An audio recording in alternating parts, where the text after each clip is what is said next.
XSFM입니다. I, D, W, K.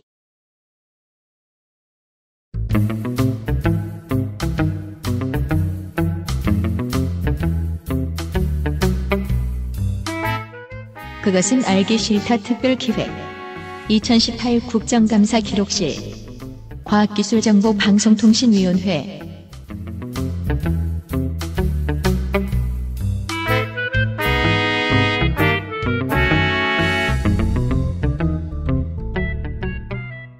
좋은 주말 되고 계십니까? XSFM 그것은 알기 싫다 특별기획 2018 국정감사 기록실 시간입니다. 유승균 프로듀서입니다. 덕질 간사가 앉아있고요. 우정사업본부, 국립전파연구원, 중앙전파관리소, 국립중앙과학관과 국립과천공학관 등 5개 기관, 인터넷진흥원, 정보화진흥원, 우체국 물류지원단 등의 준정부기관과 그 산하기관, 한국방송광고진흥공사, 시청자미디어재단, KBS, EBS, 방문진과 MBC, 한국수력원자력 등의 공기업과 유관기관을 감사하는 국회 과학기술정보방송통신위원회. 사회권은 전반기 한국당에서 이번에 여당으로 넘어왔습니다. 위원장은 민주당 서울 마포갑 노웅래. 그 알실 출연한 정치인은 필패라던데 민주당 비례 김성수 의원은 여당 간사가 되었습니다. 민주당 위원 9명, 한국당 간사 대전 대덕 정용기 위원 8명, 바른미래당 간사 비례 신용현 위원 2명, 비교섭 평화당 1명, 민중당 1명입니다. 윤세민 위원장입니다. 네, 안녕하십니까. 정치인과 정치부 기자들도 애용하는 노트북 한국 레노버, 피로를 내쫓는 평산네이처 야왕데이 야왕나이트, 도망간 입맛을 돌아오게 만드는 반려동물 간식 트루패밀리에서 도와주고 있는 XSFM 그것은 알기 싫다 특별기획 2018년 국정감사 기록실. 오늘은 과학기술정보방송통신위원회와 국토교통위원회 시간입니다. XSFM입니다. 세계에서 유일하게 카본 소재로 제작한 프리미엄 노트북 레노버 싱크패드 X1 카본, X1 요가. 내 비즈니스, 내 삶의 프리미엄을 더해보세요. Lenovo for those who do.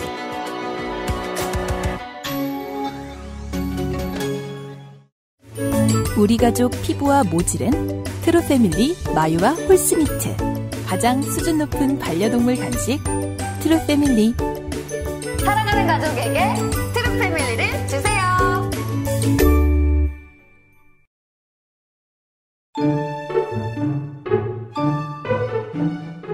이슈 하나. 실리콘 지문. 한국당 비례대표 송희경.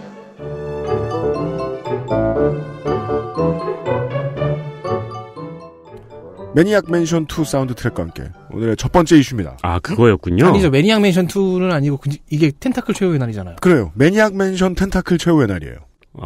외전이죠. 아, 그렇구나. 저는 캔디 크러쉬인가? 그때 해봤어야 알지. 제 기억으로는 그냥 매니악 맨션 뒤에 텐타클 최후의 날이 붙었던 것 같은데. 이게 자랑은 아닙니다만 충분히 늙어야 알 수 있습니다. 그렇습니다. 아무튼 첫 번째 이슈는 송희경 의원이 뭔가 할 것 같긴 했습니다. 네, 자유한국당 송희경 의원은 실리콘 지문으로 스마트폰 보안을 뚫었습니다. 빠밤. 네. 주민등록증 이게 이제 작년에 그 진선미 의원이 뭘 했더라? 진선미 의원이 몰카를 했고요. 그죠? 송희경, 몰카 시연했었죠. 네네. 송희경 의원이 작년에 EMP 발생기를 가져왔죠. 그러니까 그때 이제 대박 허치고. 네. 그러니까 그때 사이언스 베스리 되려는 노력을 되게 멋지게 실패하고. 국감장에서 송희경 의원이 뭐 출력을 높이면 국감장 전체에 있는 스마트폰이 다운된다 막 이런 이야기를 해서 네. 제가 제 친구인 공학 박사 2명한테 물어봤거든요. 네. 그러니까 내가 전공은 아니지만 어림도 없어라는 대답을 했거든요. 네. 그래서 그때 이제 저희 같은 사람들의 기대치를 확 높여줬어요. 올해 얼마나 웃길까. 네. 그런데 성공했어요? 네. 그렇습니다. 주민등록증에 있는 지문을 스마트폰으로 찍어서 굴곡을 채취한다는 게 무슨 말인지 잘 모르겠지만 그걸 가지고 도장 가게에 가서 파오면 된다고 합니다. 네. 여기 선으로 나온 거는 이제 홈이니까. 네. 그러니까 지문의 고저차를 복사할 수 있다는 네. 거죠? 네. 이 실리콘 페이크 이 지문에다가 찍은 이 점토를 미리 저희가 만들어 봤습니다. 이걸 가지고 한번 열어보겠습니다. 바로 열렸습니다. 그 다음에 여기 더 큰 문제가 삼성카드 결제를 하고 있는 사람이었어요.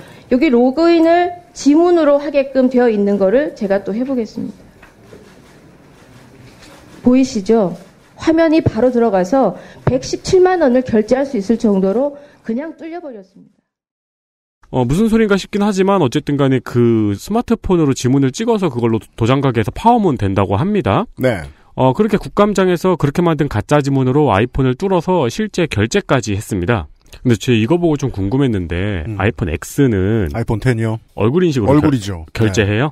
요새 이제 한국에도 지문 인증 앱들이 따로 있습니다. 그래서 결제 같은 걸 하려고 그러면 지문 인증 앱으로 리다이렉팅 돼서 거기에서 지문 인증을 하고 그다음에 결제가 끝나는 그런 방식이죠. 네. 이걸 그냥 지문 인증 앱이 얼굴 인식을 합니다. 아, 그래요? 지문 인증이 얼굴 인식으로 리디렉팅 되는 거죠? 기술적으로 상상을 해보잔 말이에요. 저도 이것 때문에 좀 자문을 구해야 했는데, 도장 가게에서 지문을 팔 수 있다라고 얘기하잖아요. 네. 예. 근데, 우리 실제 지문은 튀어나온 부분과 움푹 패인 부분에 고저차가 거의 없어요. 인간이 느낄 수 있을 정도가 아니에요. 네. 그거를 도장 가게에서 그렇게까지 똑같이 팔 수 없어요. 네. 고저차가 있다는 거예요. 그래도 인식된다는 거죠. 실제로 보면 사람 손하고 꽤 다르다. 그래도 인식 가능하다. 네. 예. 제가 그 작년 일 때문에 송희경 의원한테 불신이 심해가지고 한번 검색을 해봤습니다. 네, 저도 그랬어요. 네. 무려 2014년에 사고 사례가 신기합니다. 4년 전, 5년 전이에요. 네. 중국에서 만든 그 가짜 실리콘 지문으로 동사무소에 가서 부동산 매도용 인감증명 등을 떼서 부동산 서류를 조작해서 50억 원의 부동산 서류를 가지고 저축은행으로 가서 14억의 대출을 받으려고 한 일이 있었습니다. 근데 이제 그 동사무소는 직원이 보는 앞에서 찍잖아요, 지문을. 네. 낀 다음에 그냥 찍었는데 직원이 인식을 못한 거죠. 그러니까 손가락을 유심히 볼 수는 없으니까요. 저축은행에서도 절차상으로 적발된 게 아니고 범인의 태도가 약간 수상해서 신고를 한 직원 덕분에 적발되었다고 합니다. 절차상으로는 그냥 완전히 가능했던 거죠. 패스가 됐던 거죠. 네. 그렇다면 안 들킨 범죄가 있을 수도 있겠네요. 이게 뉴스 채널에서 나오면 이게 그러려니 하는데 범죄 수법을 소개를 해주고 있냐. 네. 이런 게 그냥 나와도 아무 문제 없는 유일한 곳이 국감이죠. 해결해야 되거든요, 여기서. 또 2015년에 기사도 있습니다. 이건 무려 공무원이 실리콘 지문을 만들어서 초과수당을 받는 용도로 쓴 건데 이게 약간 또 공무원 사이에서 유행을 하고 있었다는 소식입니다. 초과수당을 받는 입장을 동일하게 공유하고 있는 사람들이 늘 붙어있는 곳이기 때문에 이런 것들은 기업으로도 퍼질 수 있어요. 그렇습니다. 유튜브에서 볼 수 있는 거는 이제 그 남의 지문을 몰래 가져올 수 있는 방법은 아니에요. 그냥 내 지문을 복사하는 방법 정도입니다. 그건 왜 필요하죠? 내가 손가락을 잃었을 때를 대비하는가요? 그 화투 고수들끼리. 아니 근데 그거는 일단 익히는 단계겠죠. 그 다음에 타인의 그 주민등록증을 본다든가 유튜브 썸네일에 크게 써 있고 한다는 손모가지 방식으로. 잃었을 네. 때. 타인의 지문 정보를 가져오는 것도 다른 문제니까 완전히 다른 범죄니까. 네, 아예 그 메커니즘이 다르죠. 네. 네. 그래서 송희경 의원은 혈류를 감지한다든지 아니면 생체를 감지할 수 있는 것들을 복합적으로 개발하거나 전자신분증을 만들어야 된다고 강조했습니다. 옛날 거는 정전식은 안 열렸는데 실리콘으로 얇게 만들면 요즘엔 정전식도 풀리나 보더라고요. 이게 그러니까 현실이 점점 첩보 영화화가 돼가잖아요.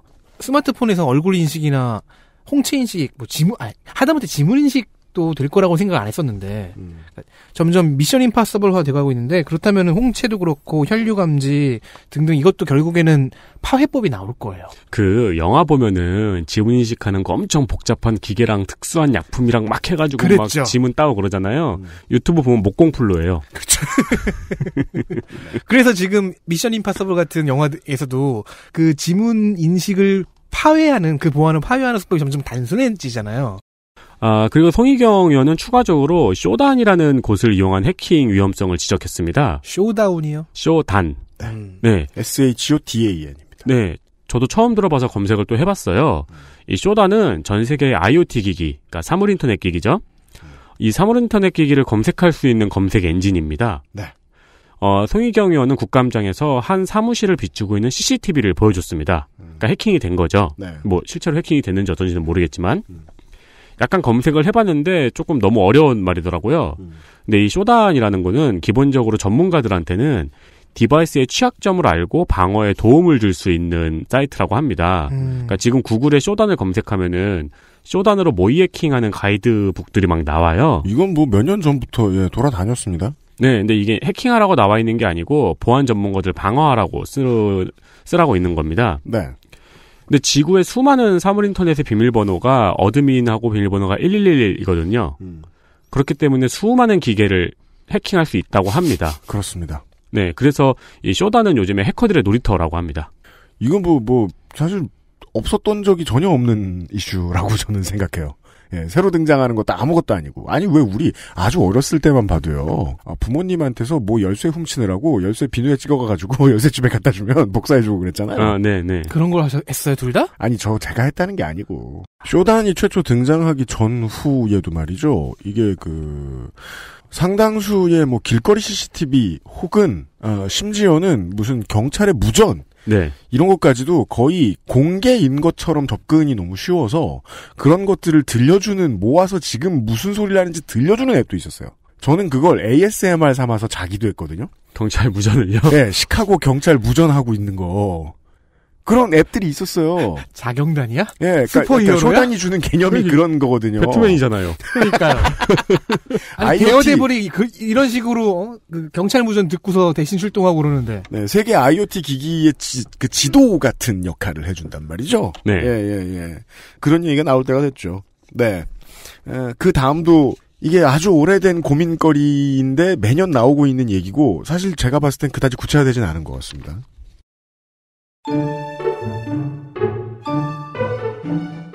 이슈 2. 구글세 혹은 디지털세. 바른미래당 비례 박선숙, 평화당 관주 북갑 김경진, 민주당 마포 감노웅래.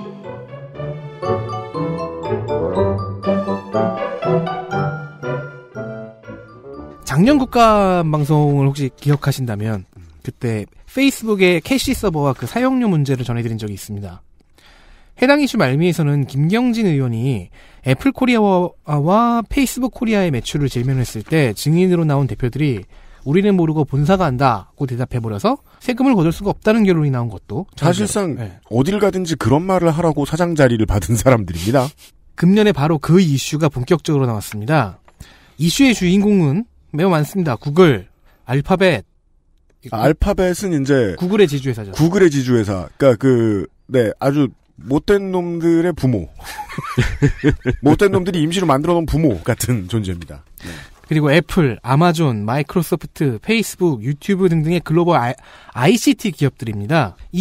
그 기업들이 글로벌이 된 이유는 다 아실 거예요. 세금을 아끼려고 하는 거죠. 네. 그렇죠. 지금도 애플 앱스토어에서 구매를 하면 문자나 이메일로 날아오는 디지털 영수증에는 아일랜드가 소지지로 나옵니다.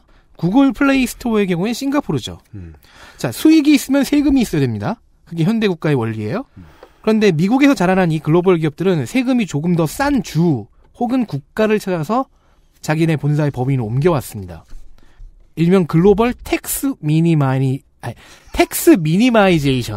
미니마니 뭐. 네.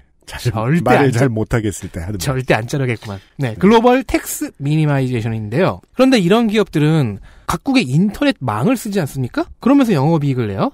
그런데 작년 페이스북 캐시 서버 사건에서 볼 수 있듯 서버 사용료와 망 사용료를 많이 후려치고 있습니다. 네. 왜냐면 이들의 트래픽이 곧 권력이니까요. 돈이고. 왜냐면 망 운영자가 돈을 많이 받으려고 그러면 그 망을 안 써버리면 실제로 유저들에게 피해가 돌아오고 망 사용자는 울며 겨자 먹기로 이 사용료를 깎아줄 수밖에 없다. 세금도 적게 내고 비용도 적게 냅니다. 그런데 고용 효과는 미미합니다. 그래서 여러 국가들이 어떻게든 디지털세를 거둘 방법을 연구하고 있습니다. 트럼프가 미국의 망 중립성을 포기한 이유 중 하나도 디지털세 때문이라는 루머가 있긴 하지요. 기업들이 제도를 악용하는 것이기도 하지만 달리 보면 제도가 경제 현실을 반영하지 못하고 있는 겁니다. 그러니까 어느 정도까지 이걸 기업이 제도를 악용하고 있다고 얘기해야지 국가들이 골머리를 쌓고 있으면서 이걸 해결을 아무도 못했으면 그냥 국가가 바보라고 생각해 주는 것도 좋습니다. 여기에 대해서 제일 이제 세게 반응하는 것은 천하무적이 중국이 있고요. 네. 그리고 그 다음으로 EU가 조금 세게 몇 번 이제 반항을 해봤죠. 네.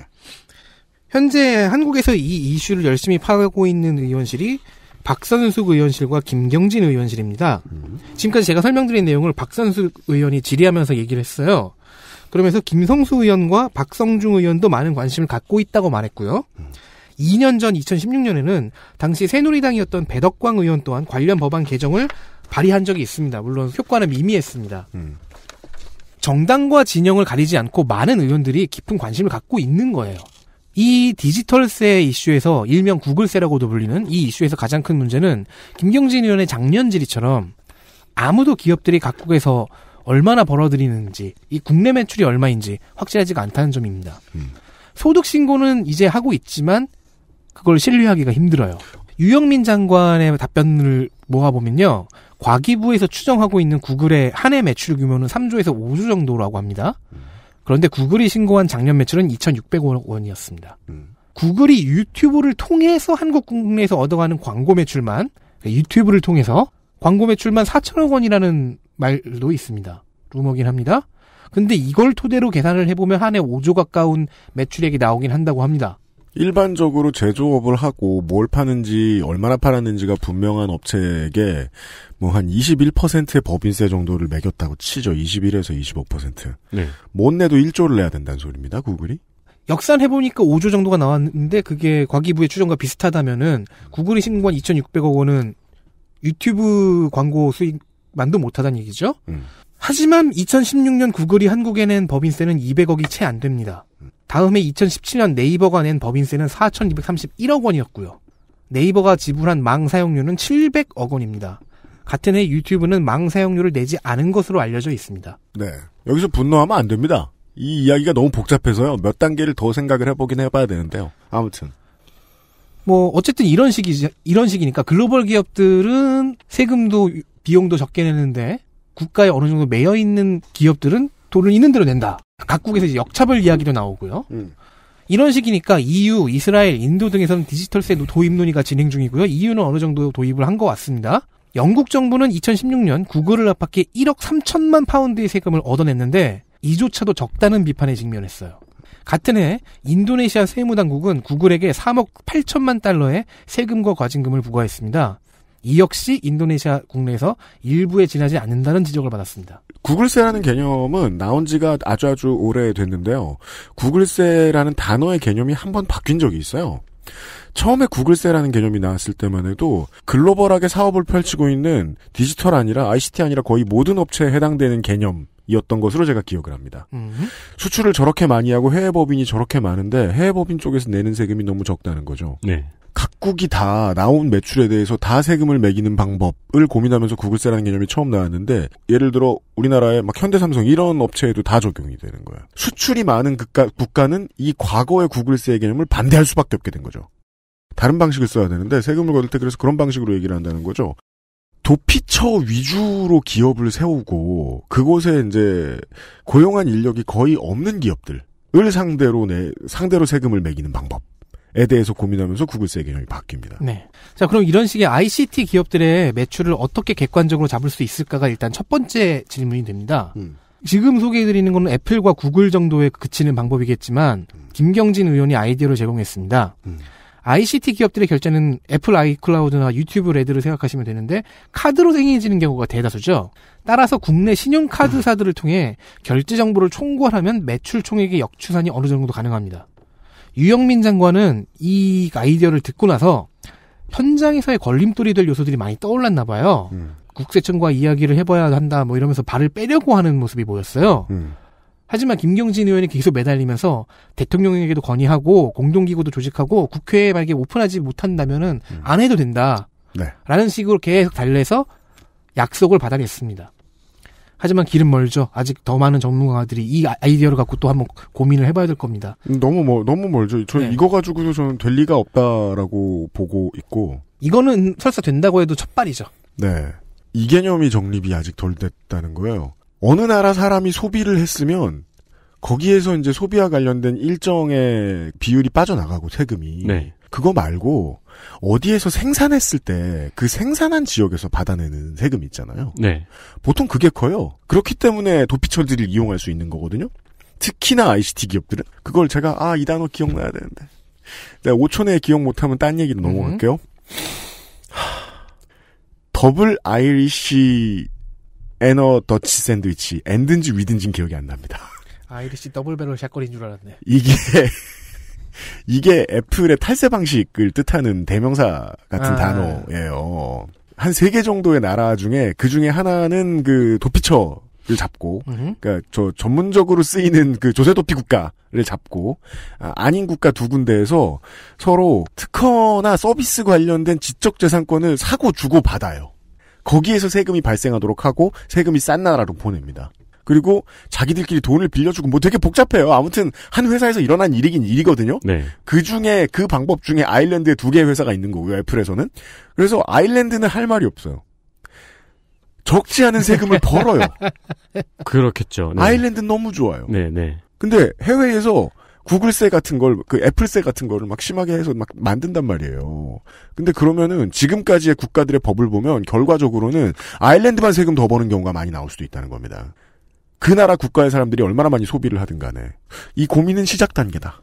김경진 의원은 매우 자신 있는 말투로 말하던데 아직 그럴 땐 아닌 것 같다. 그래도 아이디어를 냈다는 것은 점수를 주고 싶습니다. 네, 알겠습니다.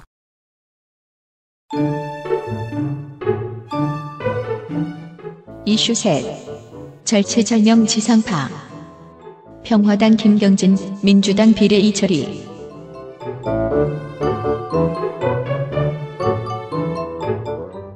네, 최근에 화제가 된 프로그램 중에서 지상파 프로그램이 얼마나 있었나요? 최근에 지상파에서 만든 지상파 프로덕션이 만든 프로그램도 지상파에 딸린 케이블 채널의 네. 프로그램들이 더 화제가 됐었어요. 제가 지금 딱 떠오른 게 뭐 어서와 한국은 처음이지. 근데 그건 MBC 산하 채널이 만든 거고. MBC 에브리 어쩌고에서 만든 에브리원. 거고. 네. 우리 세대는 아예 TV 자체를 잘 안 보죠. PD 수첩. 생각해보니까 안 돼요. 그래. 저희가 웃어서 상처받은 분들이 좀 계실 거예요. 텔레비를 안 보시잖아요. 여기 잠깐 다시 보기로 본다 나도. 궁금해진 건데. 그래서 돈 스파이크가 새로 만들었다는 PD 수첩 음악을 들어보지 못했다. 전 듣고 있습니다. 근데 네 지난번 음악하고 똑같더라고. 악기만 바꿔놓고 여튼. TV를 본다고 해도 지상파를 보는 경우는 잘 없습니다. 그래서 지상파가 절체절명입니다. 3사 모두 광고 매출이 크게 감소했습니다. 공영방송인데 광고 경쟁은 그냥 보통 회사처럼 하니까요? 그렇죠. 평소 지상파 광고 매출 규모를 이번에 저도 처음 알았습니다. 한번 살펴보죠. KBS의 광고 매출은 2012년에 6,234억이었습니다. 근데 2017년에는 3,666억으로 감소했습니다. 오. MBC는 4,933억이었는데 2017년에는 2,926억으로 감소했습니다. 특히 MBC 매출 규모에서는 그동안 무한도전이 꽤 많은 파일을 책임져줬다고 하죠. 그러니까 무한도전 광고를 하려면은 다른 데 걸 사야 돼요. 엄청 샀어야 됐다고 하더라고요. 맞습니다. SBS 같은 경우는 4,981억이었는데 3,729억으로 감소했습니다. MBC가 제일 많이 떨어졌네요? 그렇습니다. 이게 방송사가 아니고 제조업이었으면 도산하는 수준입니다. 그렇습니다. KBS와 MBC는 40% 이상이 감소했고요. SBS도 4분의 1인 1,000억 원 이상이 감소했습니다. 이철희 의원실이 내놓은 다른 자료도 한번 살펴보겠습니다. 2010년 이후 매체별 광고 매출 변화 추이입니다. 우리 회사는 이런 거 좀 살펴봐야죠. 2010년 대비 작년 광고 매출 증가액을 보면은 온라인은 2조 8천억 원이 증가했습니다. 유료 방송은 6,400억이 증가했고요. 그중에 우리 회사 한 몇백 원 있겠네요. 네. 종편은 4,004억 원이 증가했습니다. 그러니까 이만큼의 파이가 커진 거예요, 광고 매출이. 근데 지상파는 8천억이 감소했고요. 신문은 1,200억이 감소했습니다. 신문은 원래 그 규모가 크지 않았기 때문에 이게 적은 감소가 아니라고 보셔야 됩니다. 그리고 우리나라 신문이 이례적으로 전 세계에서 감소세가 좀 적어요. 네. 네. 왜냐하면 깡패짓이라는 다른 광고 영업 능력을 가지고 있기 종편을 때문이죠. 끼고 있고요. 네. 네. 때문에 제작비가 감소하고 있습니다. 그럼 종편이 느는 게 아니냐, 광고 수익이? 아닙니다. 종편 광고를 내려면 끼워 사야 됩니다. 그렇죠. 그렇습니다. 벌이가 줄으니까 제작비가 감소합니다. 2013년부터 지상파 제작비는 계속 감소 중입니다. 작년 지상파 방송사들의 총 프로그램 제작비가 4조 5천억이었는데요. 같은 해 넷플릭스의 프로그램 투자 비용은 약 9조 원입니다.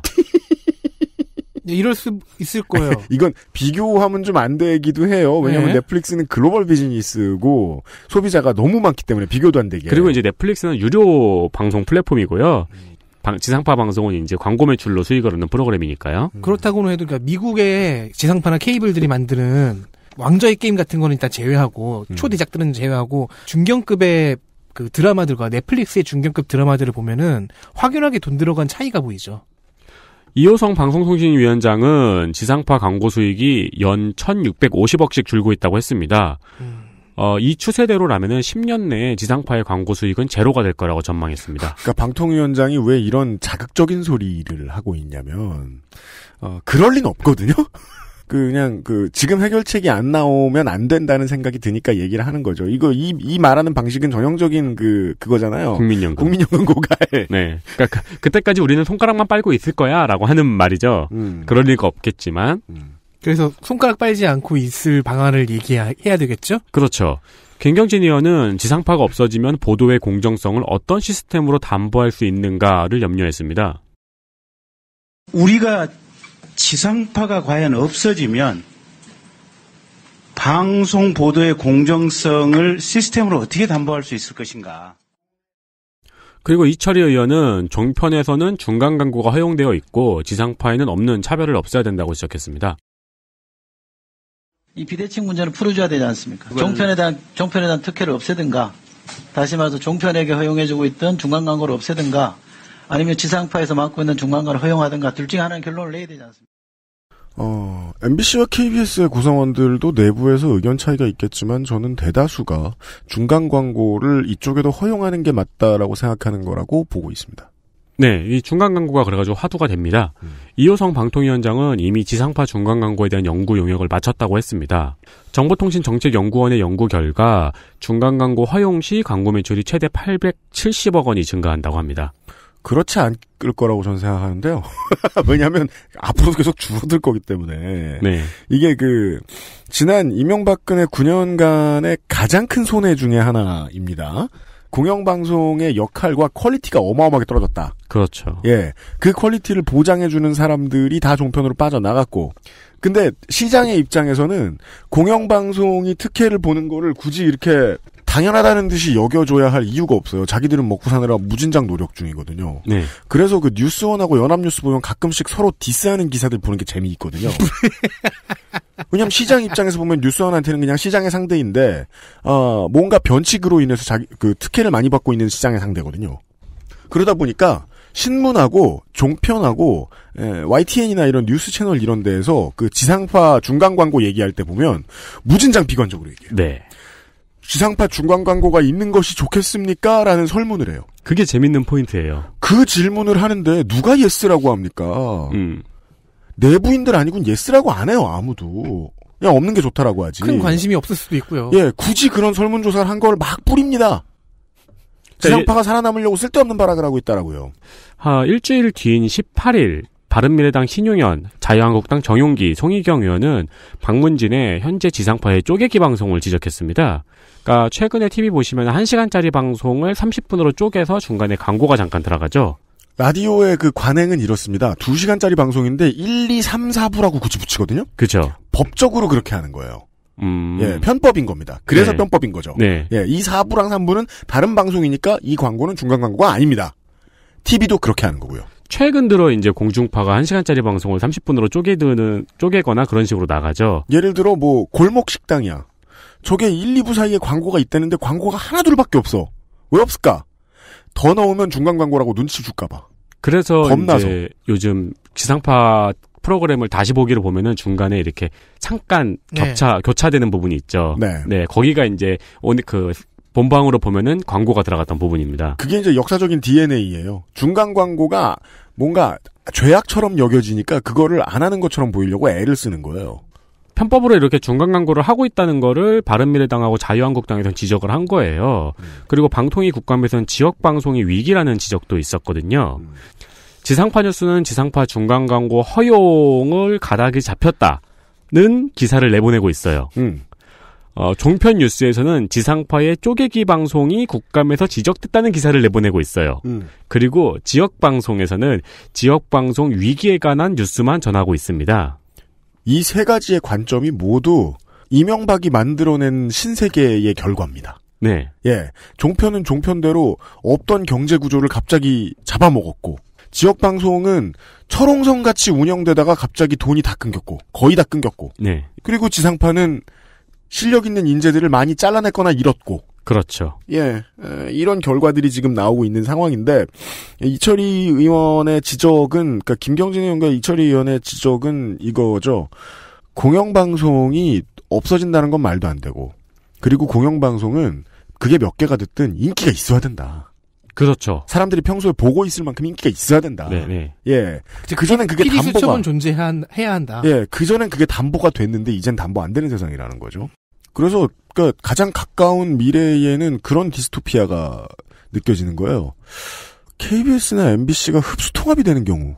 혹은 EBS까지. 그렇죠, 그렇죠. 그 EBS는 원래 대놓고 적자 봐가면서 유익한 거 만들라고 만들어 놓은 곳이잖아요. 네. 그렇죠. 그것까지 줄여야 되는 압박을 어느 순간 느끼는 때가 온다? 그때는 상상할 수 없어요. KBS 1이라든가. 그러니까 KBS 1만 남는다든가. 네. 근데 올지도 모르겠어요, 그 미래가. 그 사실 지금의 추이를 보면. 이 종편이 이 소식을 전하는 걸 상상하면 되게 웃겨요. 지상파 방송의 쪼개기 방송이 국감에서 지적받았습니다. 대다수의 시민들은 지상파에 중간 광고가 들어오면은 싫다고 답변했습니다. 광고 보고 오시죠. 네. 그리고 그거 시작하기 전에 사과하고 지적을 받았습니다. 방송통신위원회로부터. 네. 광고 보고 오시죠. 네. 두 번만 더 하면 방송국 없어집니다. 광고 보고 오시죠.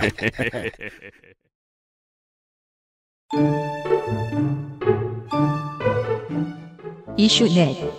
모나자이트 행방불명. 바른미래당 비례 신용환.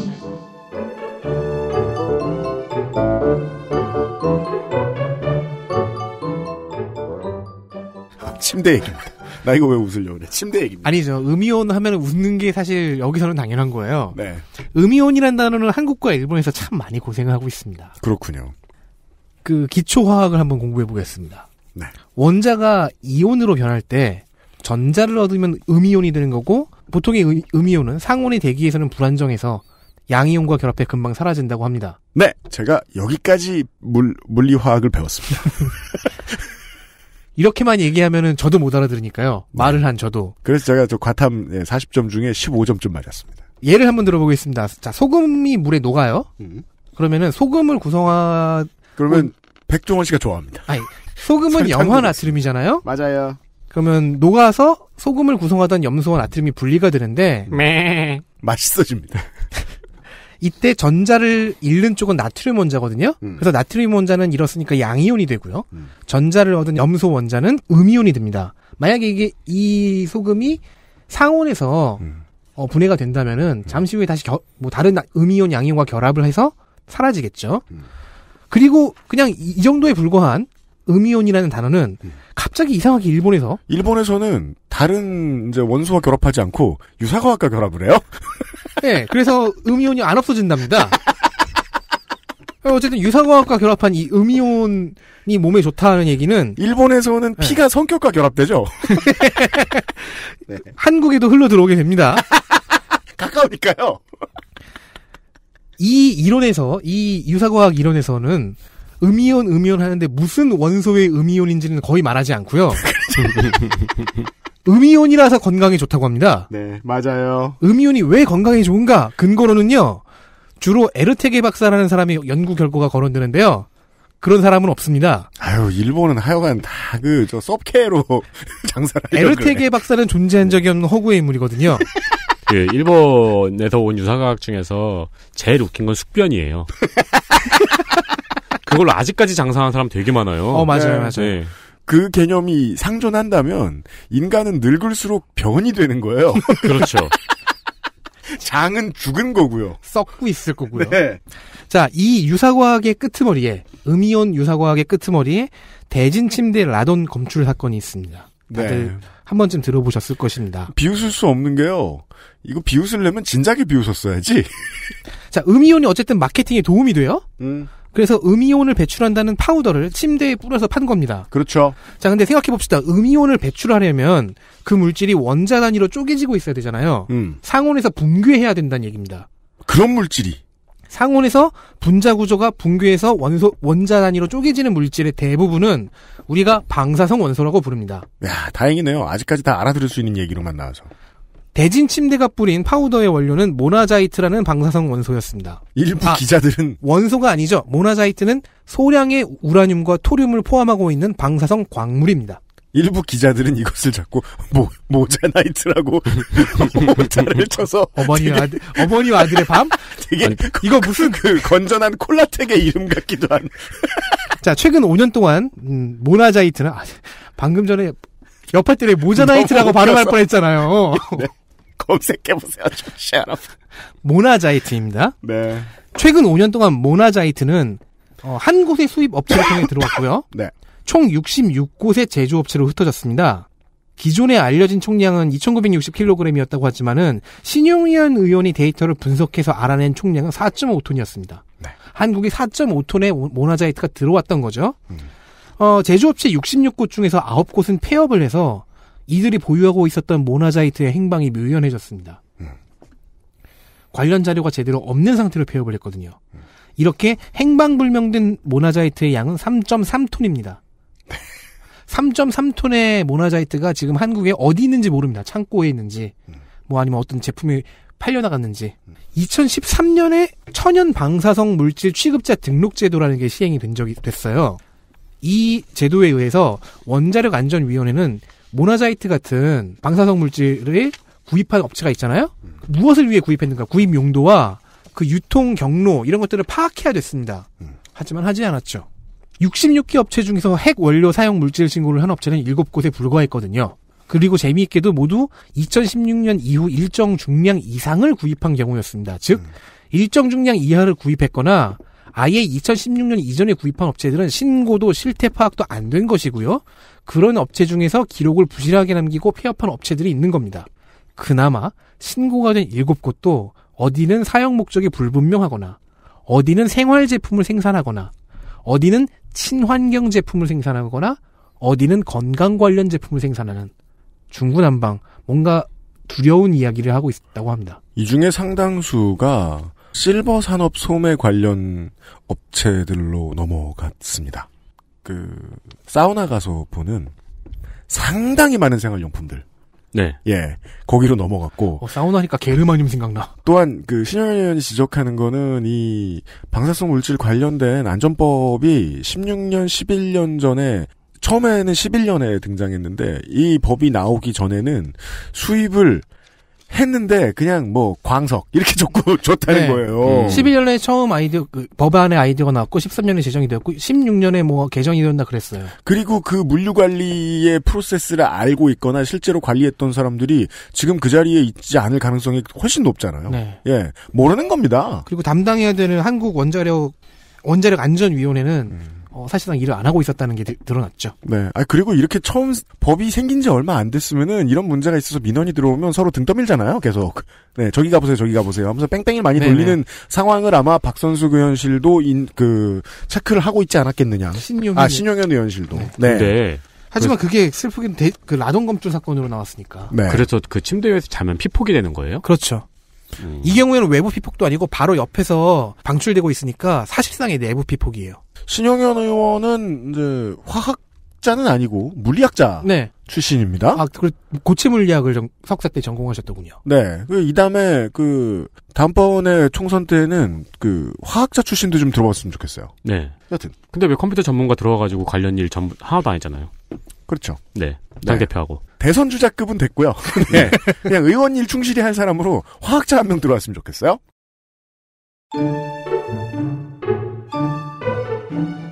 이슈 5. 방송작가 계약서. 바른미래당 박선숙.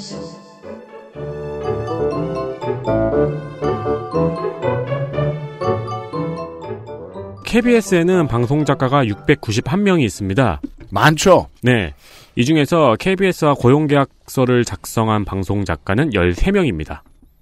와, 이거는 거의 쇼미더머니급 경쟁률이죠. 그러니까요. 네. 박선숙 위원실이 밝혔습니다. 이 691명의 1.9%만 고용계약서를 작성한 건데요. 그것도 모두 본사고요. 지역 총국은 0%입니다. 문화체육관광부가 2015년 6월부터 방송사 제작사, 방송작가 협의회 등하고 18차례 회의를 하면서 작년 12월에 방송작가 지필 표준계약서를 만들었습니다. 네. 그리고 박선숙 위원은 이 회의에 17번 참여했다고 합니다. 그러나 문체부에서 만든 표준계약서를 체결한 방송작가는 단 한 명도 없습니다. 표준은 표준일 뿐 나는 표준에 맞춰가지 않겠다. 표준계약서를 만든 이후에는 아예 계약을 체결한 사례가 단 한 건도 없습니다. 와. 네.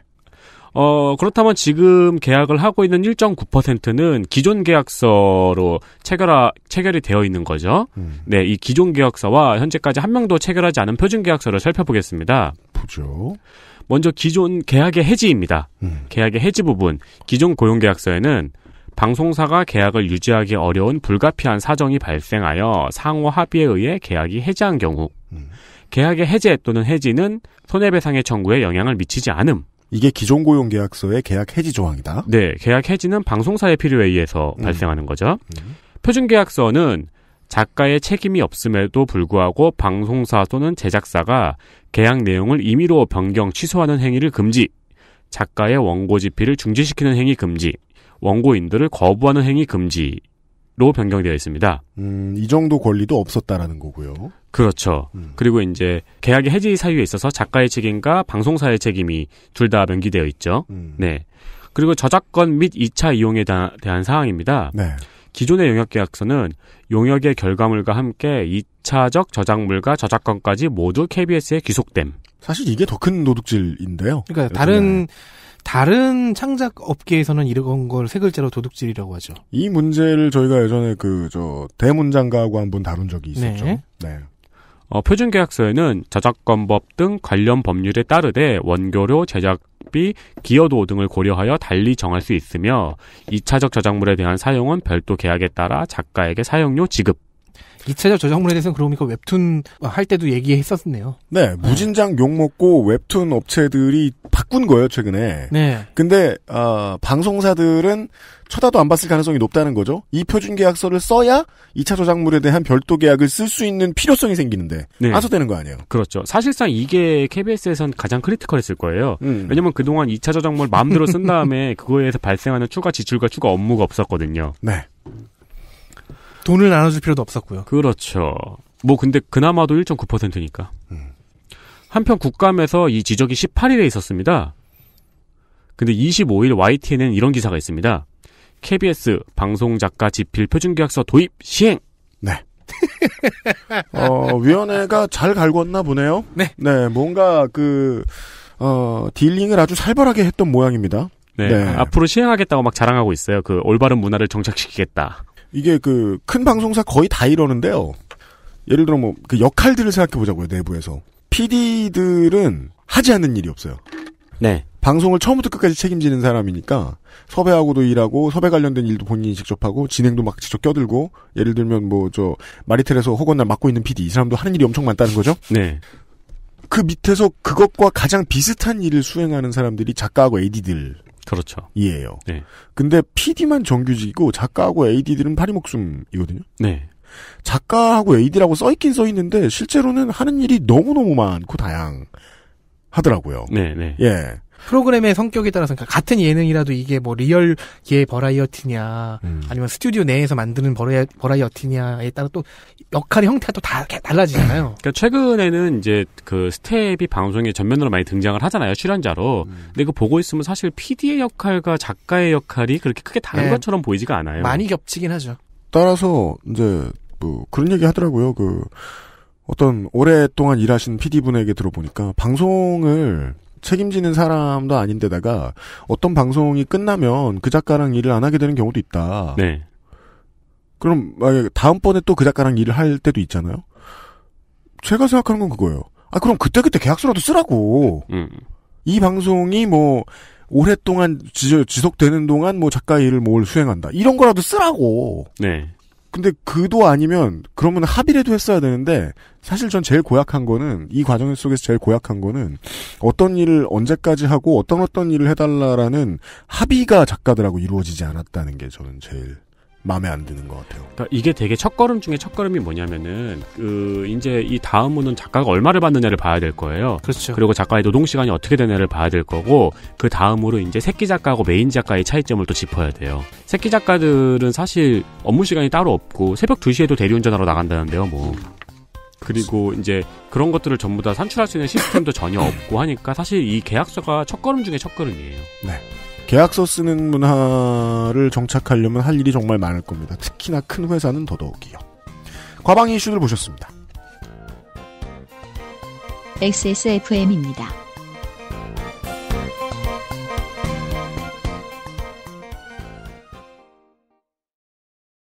건강기능식품 야왕데이. 좀 빨리 나오신 야왕 나이트. 체내 흡수율을 높인 농축 홍삼. 야왕데이. 평산네이처의 건강기능식품 광고입니다. 아버지, 한 잔 받으세요. 온 가족이 모인 자리, 기분 좋은 술, 전통주 어떠세요? 엑세스몰에서.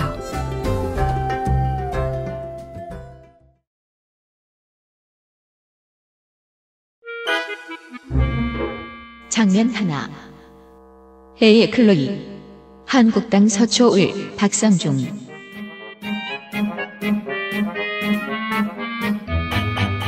문체위에서 나왔던 쇼들 몇 가지를 평가를 해드렸는데 새로운 쇼네요 이건. 네, 박성중 자유한국당 의원은 LG의 가정용 AI 로봇 클로이를 가져와서 시범을 보인 다음에 서비스용 로봇에 대한 투자를 늘려야 한다는 말을 하고 싶었습니다. 네. 그러나 클로이는 서비스 정신이 부족했습니다. LG에서 올 연말에 가정용 서비스 배포할 가정용 서비스 로봇입니다. 여러분 앞에 간단히 시연을 보여드리도록 하겠습니다. 헤이 클로이. 헤이 클로이. 안녕. 안녕하세요. 제법 쌀쌀한 바람이 부는 하루네요. 위원님들께도 인사 한번 드리자. 헤이 클로이. 헤이 클로이. 그렇게 하고 질문을 하셔야 됩니다. 내가 사투리를 쓰니까 서울 편집인데 못 알아들었어요. 헤이 클로이는 먼저 하시고 질문하셔야 돼요. 헤이 클로이 하잖아요. 정답이 나왔죠? 네. 헤이 클로이. 사투리 탓을 하다니 나쁜 사람이네. 헤이 클로이. 헤이 클로이. 언성이 높아져요. 헤이 클로이.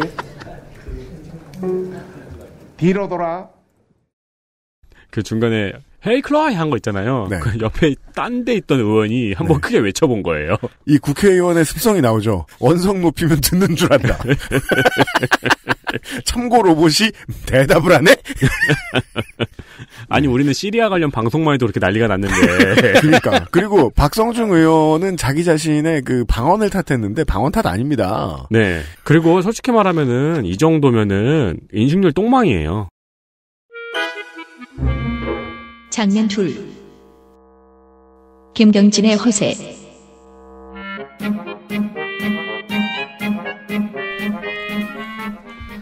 네, 첫날 감사의 질의 전에 의원들이 의사진행 발언을 주고받는 시간이었습니다.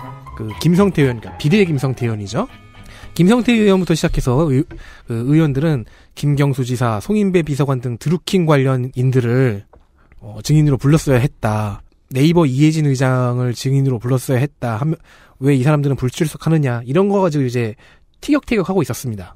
그러다가 이제 살짝 증인들의 고질적인 불출석에 대한 성토가 드루킹 이혜진 이슈 사이로 삐져나왔고요. 마침 김경진 의원이 발언권을 얻었습니다. 그래서 제가 여당 김성수 간사께 전체 이 검찰이 국정감사에 출석하지 않고 있는 이 증인에 대해서 우리 국회가 고발한 사건에 대해서 도대체 뭐하고 있느냐. 예, 그걸 좀 따져보기 위해서 이번에 법무부 검찰국장을 우리 위원회 증인으로 좀 불러야겠다. 그래서 증인 신청을 지금 김성수 간사께 말씀을 드렸습니다. 그래서 우리 위원회에서 최소한 증인으로 채택된 분들에 대해서 출석을 안 하는 경우에는 정말로 제대로 본때를 좀 보여줘서. 과연 그가 말하는 본때는 무엇일까요? 누구에게 보여준다는 거예요? 검찰한테 아니면 증인한테? 그건 확실치 않지만 아마 증인들인 것 같습니다. 출석하지 않은. 김경진 의원이 말하는 본때가 무엇일까? 혹시 이 사람이 검사 시절 피의자들에게 선물해준 본때가 있지 않을까? 궁금해서 그의 검사 시절 이력을 찾아봤는데요. 그런 건 나오지 않았고요. 우병우에게 본때를 보여주고 쓱가 요정이 된 영상만 다시 보고 말았습니다. 그러니까 여기서 이제 역으로 생각을 해봐야 되는 게 좀 말도 안 되는 질의를 하는 국회의원들이 되게 많아요.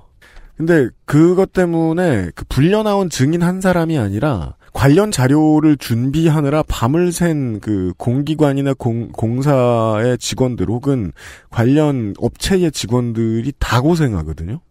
이게 피해가 되지 않도록 하는 것도 상호 간에 보장을 해준 다음에 본때를 보이든지 말든지 왜냐하면은 그 국감 방송하면서 관련된 얘기를 좀 많이 듣거든요.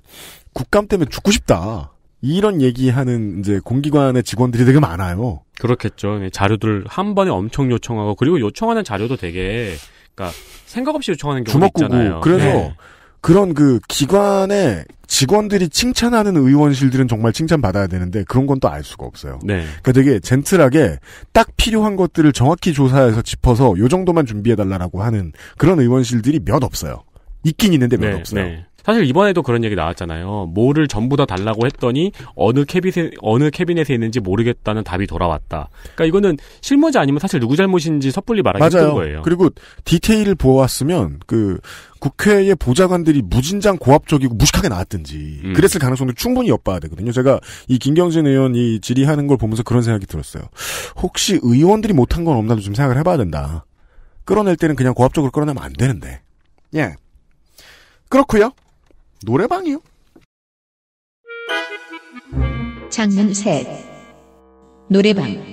한국당 비례 최연희.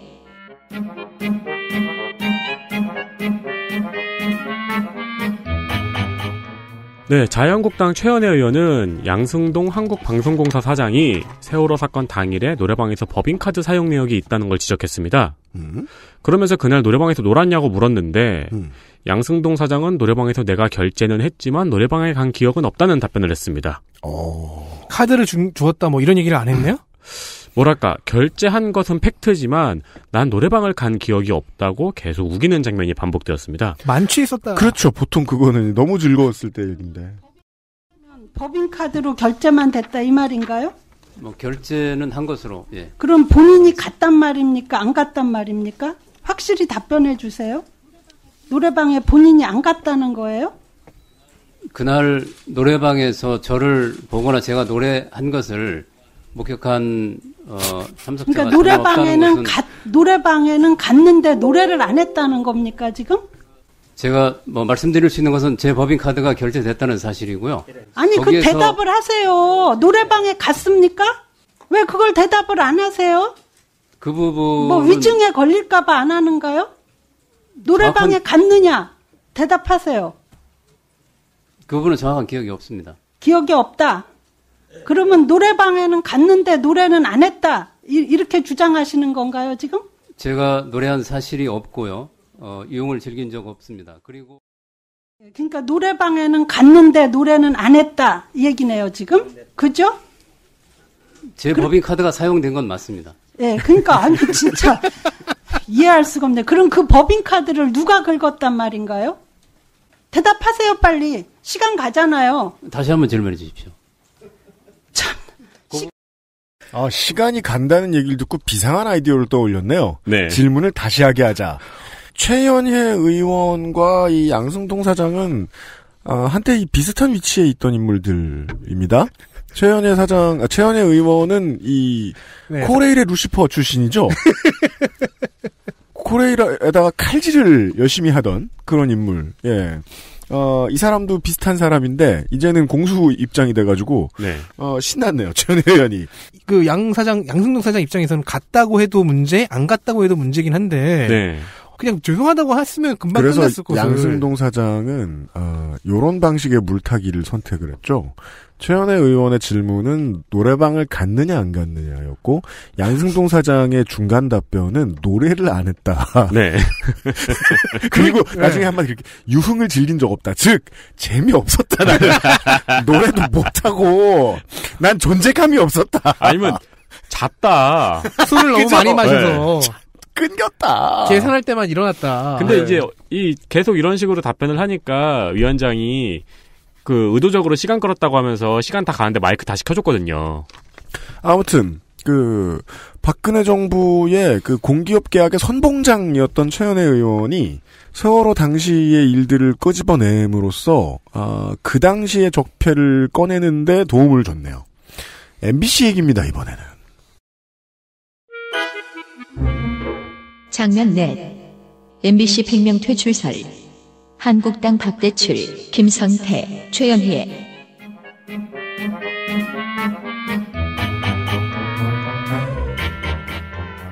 과방위는 역대로 여야 정쟁과 갈등으로 인해 파행이 심했던 위원회 중 하나입니다. 작년에 좀 심했습니다. 네.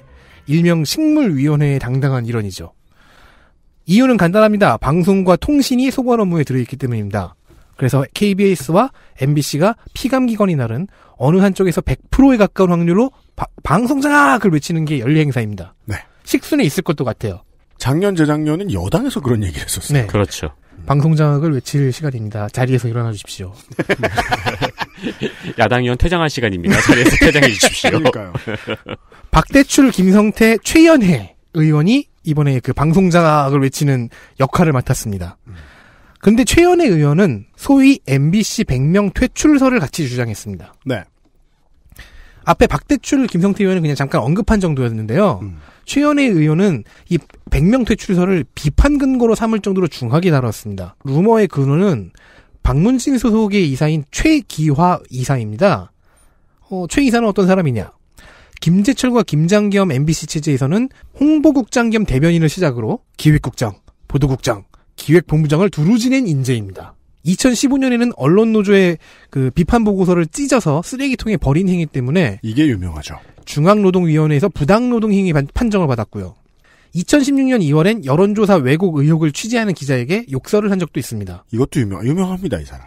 그래서 최기화 이사는 현재 자유한국당의 추천으로 박문진 이사가 되어 있는 상태입니다. 한국당 몫의 박문진 이사입니다. 네.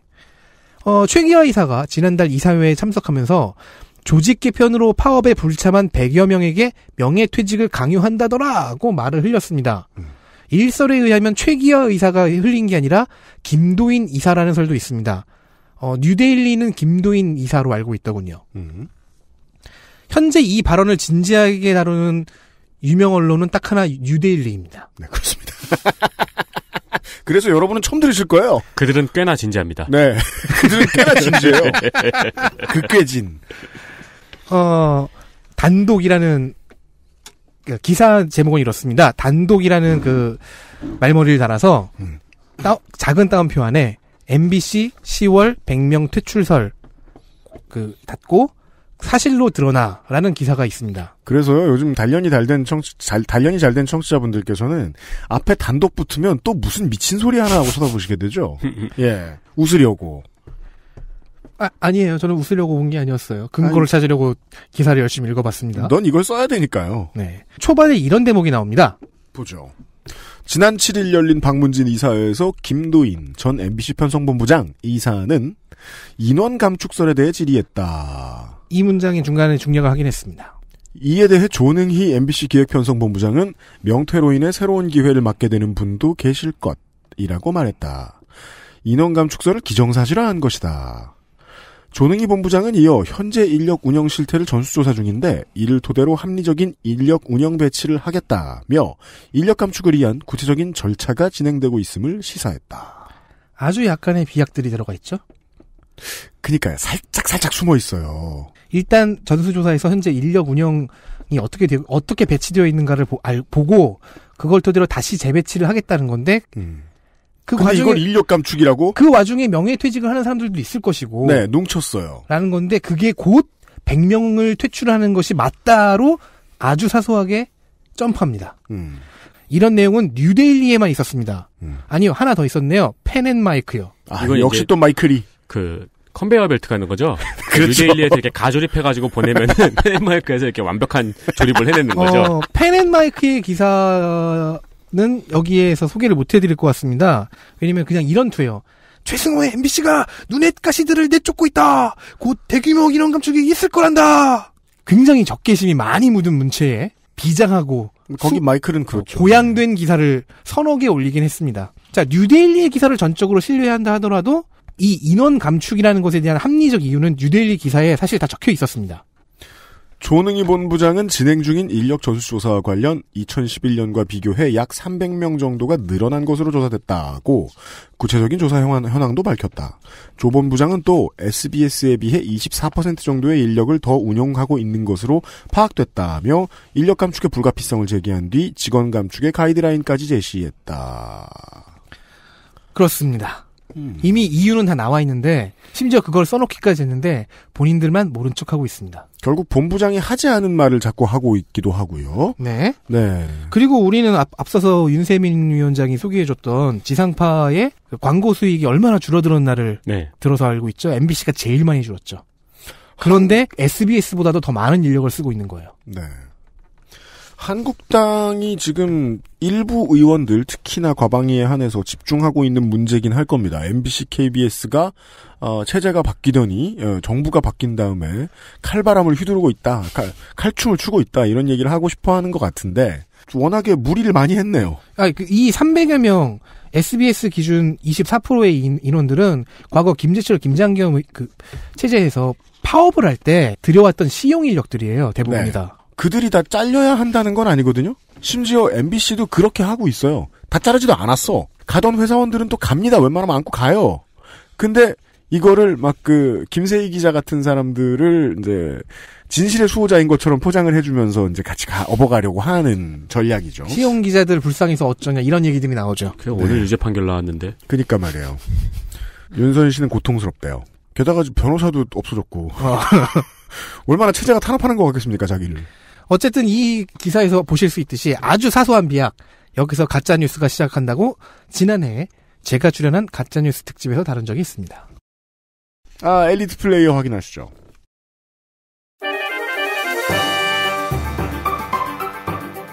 엘리트 플레이어.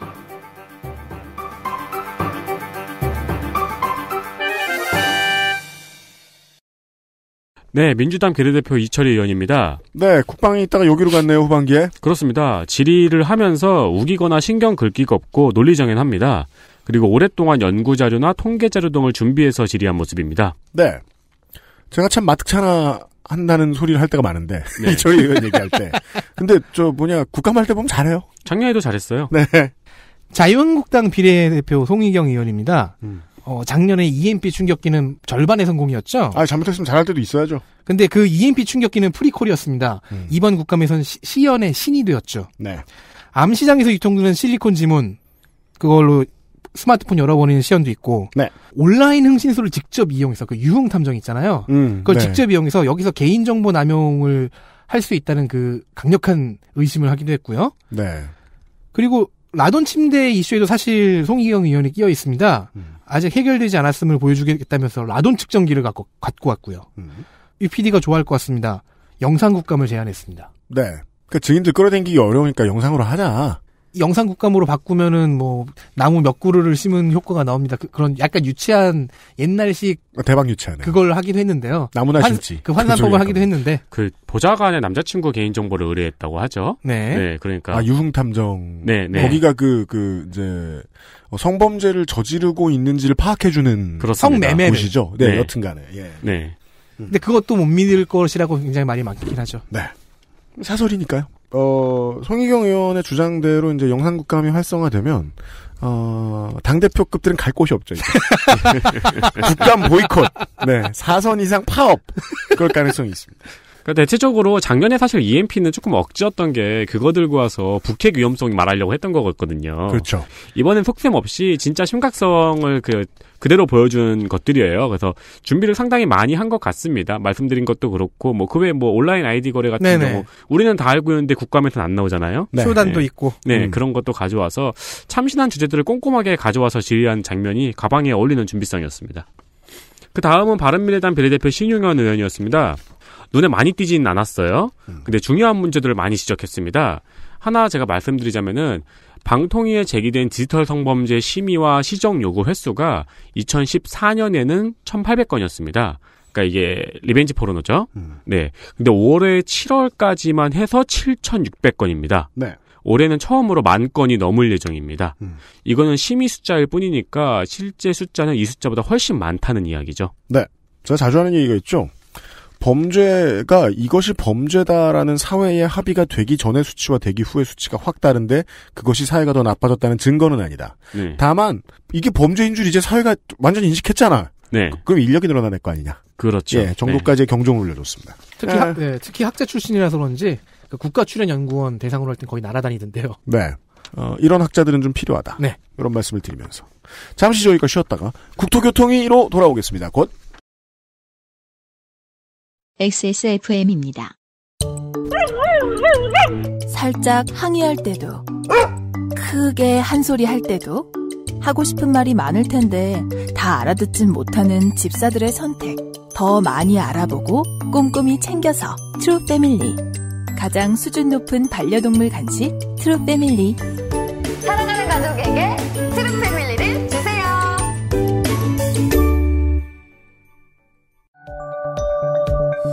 글로벌 판매량 넘버원 노트북 브랜드 레노버에서 게이밍 노트북을 제작한다면 프로게이머를 위해 최적화된 리전 Y 시리즈를 액세스몰에서 확인하세요. Lenovo for those who do.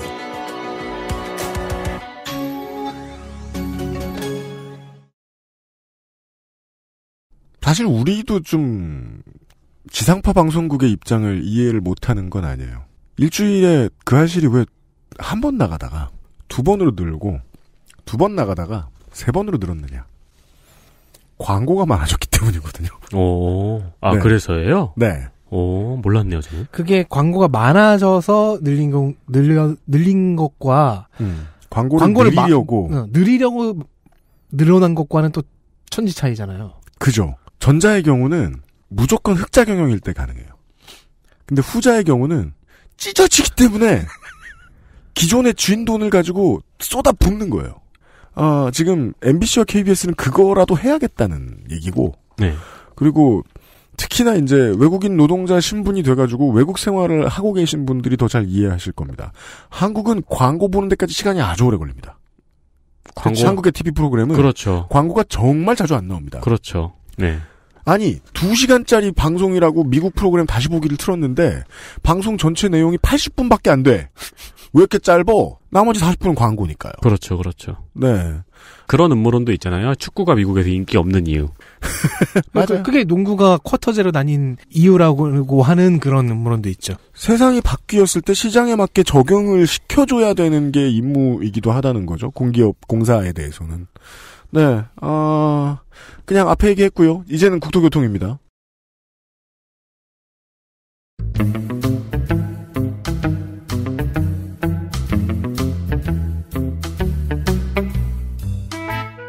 그것은 알기 싫다 특별기획 2018 국정감사 기록실 국토교통위원회.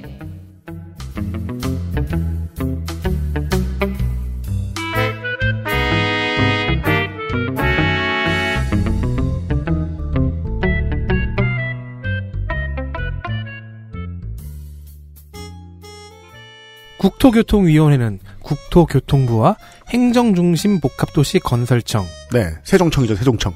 이걸 또 행정중심이라고 해놨어. 네. 그리고 새만금개발청의 1부 내 오타율은 위원장에 비하면 100분의 1이요.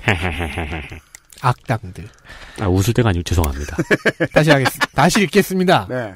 국토교통위원회는 국토교통부와 행정중심 복합도시 건설청 그리고 새만금개발청의 일부 2청에 입법부 견제 역할을 담당하고 있으며 이에 딸린 주요 기관은 주로 공기업입니다. 네. 기업을 많이 소관합니다. 국토교통위는. 인천국제공항공사, 한국공항공사, 한국토지주택공사, 도공, 코레일, 한국감정원, 주택도시보증공사, 제주국제자유도시개발센터 등 8개의 공기업, 그리고 교통안전공단, 철도시설공단. 자신없어 그러지? 빨리 읽어요. 시설안전공단 등의 준정부기관, 주택관리공단, 코레일 관광개발, 코레일 유통, 한국안전기술원 등의 공공기관 또한 국토위 소관 기관입니다. 위원장은 보통 전후반 여야로 바뀌지요. 여당이었던 국토위 사회권은 한국당 경기 안산 단원 을 박순자 의원에게 넘어갔습니다. 여당은 간사 인천 남동 을의 윤관석 의원 포함 13, 한국당은 간사 충북 보은 옥천 영동괴산 박덕흠 포함 12. 청취자 여러분. 네. 그 알실 나왔던 국회의원 중에 지금 간사가 2이에요. 바른미래당은 간사 서울 서초갑 이혜훈 포함 2. 비교섭단체는 평화당 2석과 이용호 1석입니다. 이용호 의원이 여권 및 야권 두루 미운 털이 다 박힌 사람이죠. 갈래야 갈 곳이 없습니다. 민주당은 원래 안 받아주려고 그랬고 워낙에 저 대통령에 대해서 혹은 여당에 대해서 센 소리를 많이 해놔서 그리고 평화당에는 나오면서 너무 나쁜 소리를 많이 했고 전 이렇게 네. 이응 3개 그려놓고 이름 쓰시는 사람들 되게 부러워요. 안 그래 따로따로 쓰지. 이응 먼저 쓴 다음에 이름 쓸까봐 무슨 소리야 그게. 왠지 사인이 이쁠 것 같아요. 이용호 의원. 네. 아무튼 네 어디에도 갈 수 없어서 계속 무소속인 이용호 의원과 국토교통위의 얘기를 시작해 보겠습니다. 이슈들 확인해 보시죠. 또 정동영 의원으로 시작하네요. 작년과 마찬가지로.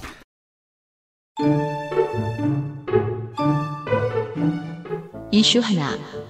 분양 원가 공개. 평화당 전북 전주평 정동영.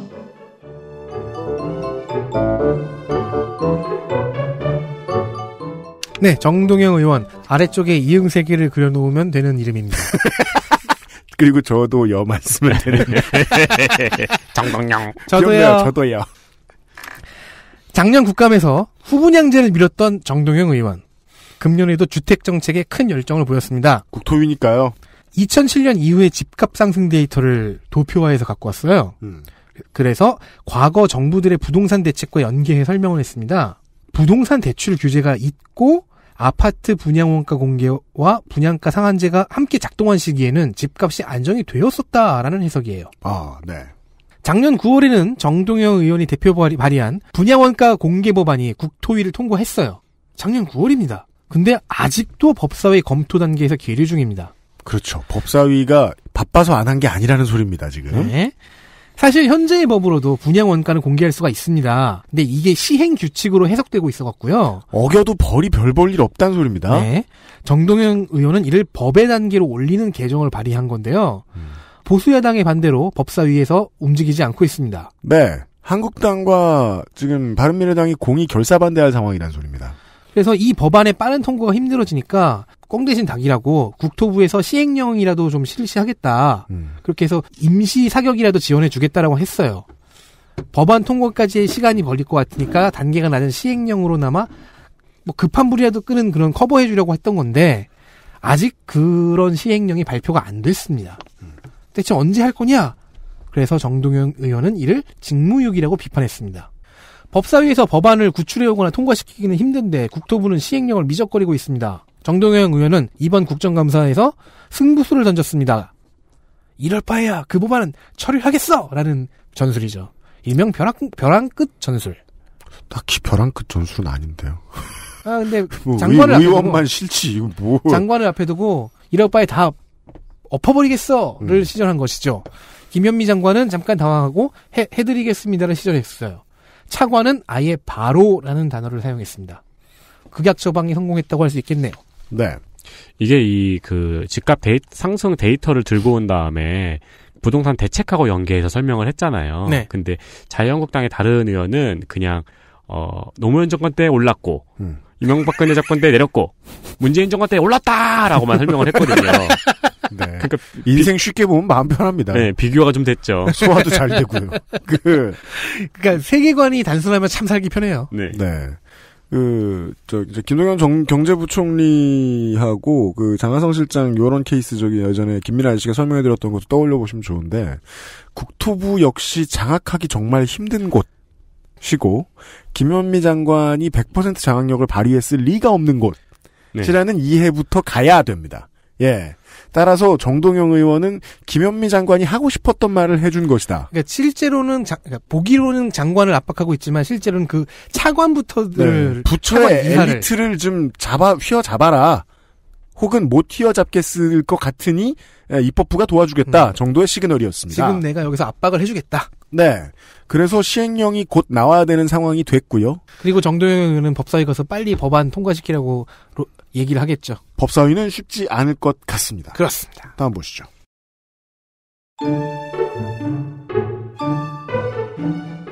이슈 2. 인프라는 어디 있는가? 바른미래당 인천 서갑이 학제.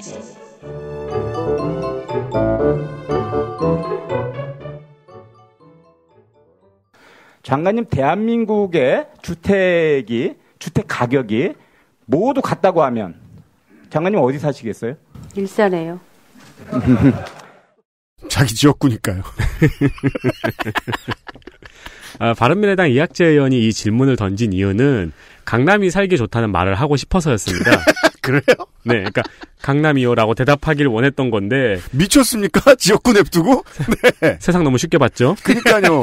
이런 질문에 가장 답을 못할 사람이 누군지 아세요? 황영철 의원입니다. 그건 잔인한 짓이에요. 홍천철은 양구인저 화천이요. 이렇게 말할 수 없거든요. 그 중에 하나를 골라야지. 황영철 의원은 강원도요라고 대답하겠죠. 사실 우리는 전부 다 인정하고 있지만 문제라고 생각하지 못했던 부분인데 서울만 해도 인프라가 강남에 너무 집중되어 있다는 지적입니다. 이학재 의원이 그런 얘기를 하고 싶었던 거다. 네. 강남구에는 전철역은 28개고 전철 노선은 6개입니다. 솔직히 이거 좋아할 사람은요. 아파트 주인들밖에 없어요. 네. 실제로 보면 지하철역이 너무 많아요. 그렇습니다. 예. 강동, 강북, 은평, 관악, 금천은 전철 노선이 2개입니다. 그러니까 딱 왔다 갔다 하는 사람들의 숫자만 보고 있어도 지하철이 과잉 공급되었다고 느껴지는 지역은 거기밖에 없습니다. 그렇습니다. 전철 역수도 28개예요, 무려. 그나마 서울 중심지라고 할 수 있는 여기 마포구, 여기도 번화가고 중심지입니다. 여기도 19개거든요. 그러니까 네. 10개나 차이가 납니다. 노원구는 13개입니다. 경기도로 가면 거의 노선 1개죠? 네. 그러니까 차이가 있다는 거는 당연한 건데 네. 차이가 너무 크다는 게 그렇죠. 노선도 노선이고 네. 철로도 철로고. 그리고 서울시 전체 사업체 중 20%가 강남 3구에 있습니다. 네. 학교, 학원, 교육 관련 업체도 강남에 제일 많고요. 그나마 강북에서 명문대라고 이름 붙였던 몇몇 학교들도 지금은 다 강남으로 옮겨가 있죠. 병원 및 사회복지시설도 제일 많고 숙박 음식점도 제일 많습니다. 에디터의 얘기는 고등학교를 말하는 겁니다. 네. 그러나 신도시에는 비교적 이런 인프라가 생기지 않고 아파트만 지어져 있는 유령도시인 상태가 몇 년 지나다가 인프라가 나중에 생깁니다. 꾸역꾸역 들어오죠, 보통. 그렇습니다. 개인적으로 경기도 지역에 이런 인프라가 생겨서 유령도시에서 벗어나는데 한 10년 걸리더라고요. 거의 모든 유성도시들이 그러합니다. 네. 이학재 의원은 김현미 장관에게 3기 신도시의 경우 이런 인프라 보급을 함께 해야 한다고 주문했습니다. 그러면서 이러니까 2기 신도시에 사는 주민들이 불만이 생기는 거잖아요. 라는 질문도 같이 했죠. 김현미 장관도 동의한다고 말했습니다. 그리고 이것하고 연결되는 소식이 민주당 박재호 의원이 말한 9호선의 혼잡도입니다. 이거 봐요. 이 위원장이 무슨 오타를 내나. 9 옆에 0이라고 0호선이라고 썼잖아. 난 이 정도까지 놀랍게는 안 해. 0호선의 평균 혼잡도가 있으면 그건 공포영화다. 네. 하지만 내가 하는 오타는 내가 읽기 때문에 방송에서는 티가 안 납니다. 네. 9호선. 9호선의 평균 혼잡도는 175%입니다. 사실 그 숫자가 뭘 말하는지는 체감하기가 어렵습니다. 왜냐하면 그냥 한 130, 140 넘어가면 지옥이라고 봐야 한다고 제가 알고 있습니다. 9호선은 10분, 그러니까 2분에 하나씩 차가 와도 200%를 넘기던데요. 네. 네, 그러니까 이게 최대 혼잡도가 아니고 평균 혼잡도예요. 하루 종일. 아침에 9호선 급행 타시는 분들은 한숨 나오시겠죠? 네. 네. 진작에 가실 테니까. 네. 좀 몇 번 해본 다음에 9호선 안 탑니다. 타야 되는 사람들의 고통. 그렇죠. 을 생각하면요. 저 같은 사람이 안 타야 돼요. 저도 며칠 타봤거든요. 네. 아유. 그래서 9호선 급행은 급헬이라고 하잖아요. 네. 글쎄요. 이게 장관이 동의한다고 해서 인프라 보급이 과연 먼저 이루어지겠느냐. 그러니까 이거야말로 또 억지로 하다 보면은 또 시장 질서 위배한다고 말 들을 수 있고. 왜냐면요. 최근에 제가 그런 비슷한 도시들을 뭘 봤을까요? 우리 한국에 오랫동안 산 사람들은 신도시들이 얼마나 늦게 발전하는지의 모습을 다 보신 분들인데 최근의 사례로 말할 것 같으면 경기도하고 서울에 붙어 있는 위례 신도시. 네. 아니면 은평 뉴타운. 네. 삼송. 양산. 이런 지역들 보고 있으면 정말 아파트 새로 칠해가지고 반짝반짝하고 가까이 가보면 아무것도 없는. 네. 그 많은 편의점만 좀 있는. 동탄. 네. 그리고 이 인프라 추가도, 신도시에 처음 들어오는 가게들은 보통 권리금도 없고, 이런저런 인센티브 받고 들어와요. 근데, 다 망하죠. 네, 오래 못 버텨요. 우리 스폰서는 아닌데, 요파시 스폰서 중에 29days, 아니구나. 앤서 19이라는 화장품, 네. 코스메틱 회사가 있는데, 제가 가봤거든요. 네. 동탄 한복판이에요. 우와. 동탄 제2지구인가? 되게 건물이 큰데 되게 큰 건물에 식당이 하나인가. 그러니까 누가 보면 맛있는 줄 아는 거예요. 줄을 쫙 서 있으니까. 문방구 하나. 다 그런 식이에요. 네, 커피숍 하나, 커피숍 찾느라 죽을 뻔했어요. 네. 근데 그곳에 인프라가 생기는 것은 동사무소가 하나 더 생기는 게 아니라 상인들이 붙는 거잖아요. 그렇죠, 네. 그렇죠. 상인들을 정부에서 어떻게 붙여줄까요? 그러니까 상인들은 사람들이 많아야 가는데 대기업 본사 하나 꼬셔가지고 거기다 데려온다든가. 그러니까 대기업이 뭐 춤춰주는 것도 뭐 한두 비트지. 네. 예. 아무튼 이 학자 의원이 무슨 얘기를 했는지는 알겠습니다만은 장관은 일산에 살아야 됩니다. 네. 거기 가야 표가 나왔으니까. 아니, 김현미 장관 대답하는 거 멋있더라고요. 네. 진짜 표정 하나 안 변하고. 준비했다는 듯이. 일산이요.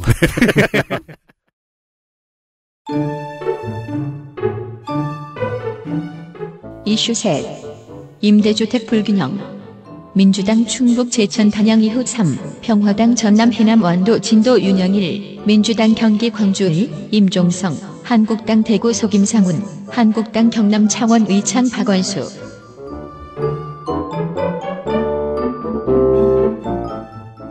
윤영일 의원도 힘들겠어요. 해남 완도 진도예요. 아니, 황영철 의원보다 힘들어요. 왜냐면 어느 섬에 살아야 될지 결정해야 되거든요. 여긴 배잖아요. 네. 황영철 의원은 차를 타지만. 네. 그러니까 윤영일 의원은 그냥 배 위에 살아야죠. 그렇죠. 맞습니다. 아니 실제로 선거 운동할 때 네. 예, 거의 살아요. 네. 배에 살아요. 네. 국민 임대주택 사업이 4년째입니다. 근데 임대주택 공급은 수요와 전혀 맞고 있지 않습니다. 그래서 수요가 많은 서울은 공급이 모자라고 수요가 적은 지방은 공급이 과잉인 경우가 많습니다. 게다가 그렇게 공급된 주택의 질도 별로 좋지 않은 것 같고 LH의 재정 상태에도 악영향을 끼치고 있습니다. 윤영일 의원실의 분석이었습니다. 현재 국토교통부가 내놓은 주거복지 로드맵을 따르면요. 향후 5년 동안 57만 1천 가구를 공급해야 되는데 그러자면 재원은 51조 3천억 원이 됩니다. 그중 19조 5천억 원은 고스란히 부채가 된다는 계산이 나오는데요. 자, 이런 위험을 넘어서 임대주택을 지었어요. 근데 그중에 3,800여 가구가 지하 및 반지하 주택이라는 점을 김상훈 의원이 지적했습니다. 한편 임종성 의원에 의하면요. 그나마도 수요 예측이 잘못되어 갔고요. 현재 4,564가구가 1년 이상 비어 있습니다. 이 때문에 2017년에는 임대료 손실만 93억 원 정도가 발생했습니다. 여기서 임대료 손실이라는 거는 임대료를 가지고 화투를 쳐서 졌다는 게 아니라 임대료를 당연히 벌어서 빚을 벌충해야 되는 것을 못 벌었다는 네네. 소리이고요. 그러니까 공실률이죠. 네. 네. 그 공급은 수요와 잘 안 맞고 질은 별로인데 계속 짓긴 해야 하고 그래서 조금씩 재정 악화가 되는 상황인 거죠. 네. LH의 박상우 사장은 이렇게 재정 건전성 지적을 받으니까 임대주택의 생산 비용이 그 시공 비용이 정부가 지원해주는 단가에 비해 상당히 높은 편이라고 울 것 같은 표정으로 말했습니다. 그렇습니다. 사실 웃는 표정 같기도 했어요. 왜냐면 이분이 눈매가 웃는 눈매인 동시에 눈꼬리가 약간 처져서 두 가지 모두로도 해석이 가능한 인상을 갖고 계시거든요. 사회생활할 때 좀 힘든 스타일이죠. 예, 울었는데 웃는다고 뭐라 그러고. 웃었는데 웃는다 뭐라 그러고. 그렇습니다. 이게 이제 한국의 기와에 새겨져 있는 미소 아닌가요? 뭐예요? 천년의 미소 막. 그렇죠. 은은한 미소. 우리가 보기엔 도깨비인데 미소라고 말하는 그러니까 LH가 하고 싶은 얘기는 매우 많은 공기업이 하고 싶은 얘기들하고 비슷한데 여기에는 그 분양 원가라는 개념이 끼어 있습니다. 네. 예. 분양 원가를 정부가 우습게 보는 것 같다라고 말하는 유일한 사람인 거죠, 이 사람이. 공급이 더 많다는 지방도 사실은 지역별 격차가 있습니다. 대도시 쪽은 서울처럼 수요가 더 많아서 대기자가 발생한 곳도 있어요. 작년 10월 기준으로 제주의 영구 임대주택은 평균 70개월을 대기해야 했고요. 뭐예요, 이게? 대기 중 사망률을 조사해야 되겠네요. 그럴 수 6년 있어요. 아니야, 6년. 그나마 짧은 편이라는 충북도 5개월을 대기해야 했습니다. 네. 2017년 6월 당시 영구 임대주택의 총 대기자는 2만 4천여 명이었는데요. 지금도 그 정도의 수요가 존재하고 있습니다. 따라서 여기 대기자라는 거는 사실상 이 가구 주가 되는 사람의 숫자고요. 집이 필요해서 대기하고 있는 사람은 여기서 몇을 곱해야 된다는 거죠. 네. 빅 기자가 아닙니다. 네. 창원시 의창 왜? 대기자도 빅 아니야. 네. 창원시 의창구의 박완수 의원은 본인의 지역구가 있기도 한 경남에 미분양 주택이 남아있다는 문제를 설명하면서 이건 민간주택이죠. LH가 이 미분양 주택들을 매입해서 임대주택으로 공급하는 해법을 제시했습니다. 사실 이거는 2008년에도 한번 사용했던 방법이에요.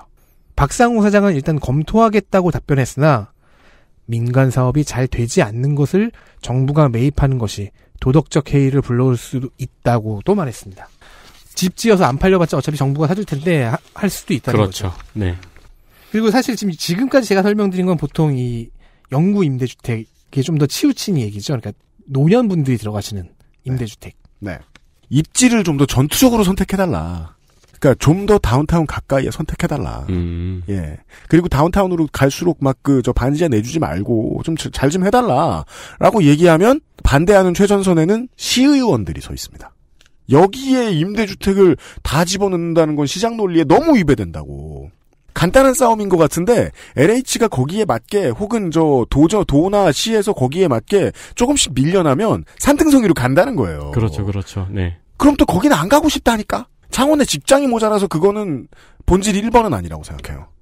그래서 결국은 그 시의원들하고 딜링을 어떻게 하느냐의 문제인 것 같더라고요. LH 사장이 하고 싶다고 할 수 있는 일들은 절반의 절반도 안 된다고 봅니다. 어쩌면 박완수 의원이 제시한 이 방법은 그걸 우회하는 방법일 수도 있겠네요. 여튼간에. 네, 그리고 그 LH에서 청년 전세 임대 제도를 운영하고 있습니다. 네. 대다수의 청년들이 잘 모르죠. 네. 청년 전세 임대뿐만 아니고 그냥 기존 주택 전세 임대 제도도 있는데요. 이우삼 의원은 청년 전세 임대 주택 청약 당첨자 54,893명 중에서 실제 입주 계약을 체결한 청년은 28,465명으로 입주 계약까지 체결하는 것이 51.9%에 불과하다고 지적했습니다. 당첨도 힘든데 당첨됐는데 그 절반이 계약 체결을 안 하고 있는 거예요. 그러니까요. 네. 이 제도가 뭐냐면요. 청약에 당첨이 되면은 살 사람이 들어가고 싶은 집을 고릅니다. 그러면 LH에서 그 집에 대해서 심사를 진행해요. 그 심사에 통과가 되면은 LH에서 저리로 전세금을 빌려주는 겁니다. 그러면 이제 이 세입자는 그 LH의 그 이자만 갚으면 돼요. 그렇죠. 네, 그게 이제 월세보다 훨씬 싸죠. 같은 원리로 주거 취약계층, 신혼부부, 소년소녀 가정에 대한 제도도 있습니다. 한도는 서울이 1억이 조금 넘고요. 경기도는 이제 8천만 원, 9천만 원 정도가 한계입니다. 그러니까 좋은 집은 못 들어가요, 사실. 네. 네. 근데 이 가격에 전셋집을 구했습니다. 어떻게? 그리고 LH에 이 제도를 하겠다고 하면은 집주인이 안 하려고 합니다. 네. 여기서 정치적인 강력한 이익 세력이 등장하는 겁니다. 집주인이라는. 네. 이유는 이것저것 절차가 까다롭다는 겁니다. 사실 절차는 부동산에서 해주거든요. 그러니까 까다로울 것도 없는데 괜히 꺼리는 감이 좀 있습니다. 그렇죠. 그래서 반대로 부동산에 가서 LH 되는 전셋집 있냐고 물어본 다음에 해야 되는 이 반대로 진행을 해야 되는 거예요. 네. 네이버에서 이 제도에 대해서 검색을 해보면은 그 답변 중에는 가능한 집이 별로 없으니까 집에 대해서 양보를 좀 해야 합니다라는 답변도 있습니다. 집에 대해서 양보를 하라는 건 나쁜 집으로 가라는 건가요? 뭔가요? 그러니까 마음에 안 들어도 가능한 집이 얼마 없으니까 양보하고 좀 들어가야 된다. 그러니까 어렵게 당첨되고 들어가야 되는 사람 입장에서는 서럽죠.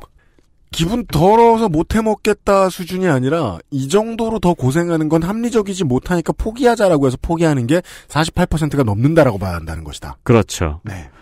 지금은 이게 수시 신청으로 바뀌었어요. 그래가지고 청약 당첨이라기보단 약간 자격심사 통과 같은 느낌입니다. 네. 저도 이거 알아봐야 되는데 계속 미루고 있거든요. 주택고시 이런 건가요? 시험을 보는 건 아니고요. 네. 네. 통장을 보죠. LH의 박상호 사장은 그래서 뱅크 제도 풀을 운영하려는 구상하려고 한다는 답변을 했습니다. 뱅크 제도? 네, 그러니까 집을 미리 모아놓고 그런 다음에 사람이 오면 나눠주겠다는 거죠. 그러니까 세입자가 집을 알아봐놓고 LH 돼요, 안 돼요, LH 돼요, 안 돼요 이런 소리 못 듣게 LH가 확보해 놓겠다. 그렇죠. 네, 이 얘기입니다. 그리고 또 앞으로는 집주인에게 집 수리비를 제공하는 인센티브를 마련하겠다고 했습니다. 사실 지금도 도배 장판은 해주거든요. 그러니까 지금도 인센티브가 있어요. 근데도 집주인이 안 한다고들 하는 거예요. 네. 그 잘 뒤져보면 전세자금 대출도 싫다고 하는 집주인들 있죠. 우리가 지금 여기 앉아있는 사람들이 돼보지 않은 것 중에 하나, 우리가 돼보지 않은 게 되게 많아요. 네. 뭐, 이과가 돼보기랬나. 근데 집주인이 안 돼봐가지고요. 네. 전세자금 대출을 왜 이렇게 싫어하는지 물어봐도 모르겠어요. 보증금 지가 쥐고 있는 걸로 갚지를 못해서 그러나? 실제로는 그게 제일 큰데 그 대답은 못하잖아요. 네. 내 맘대로 올려달라고 못해서 싫다. 네, 네. 거든요? 네. 그렇게 말을 해주는 사람은 못 만나니까 저는 정확한, 답은 못 들어봤습니다. 네. 코레일 얘기군요.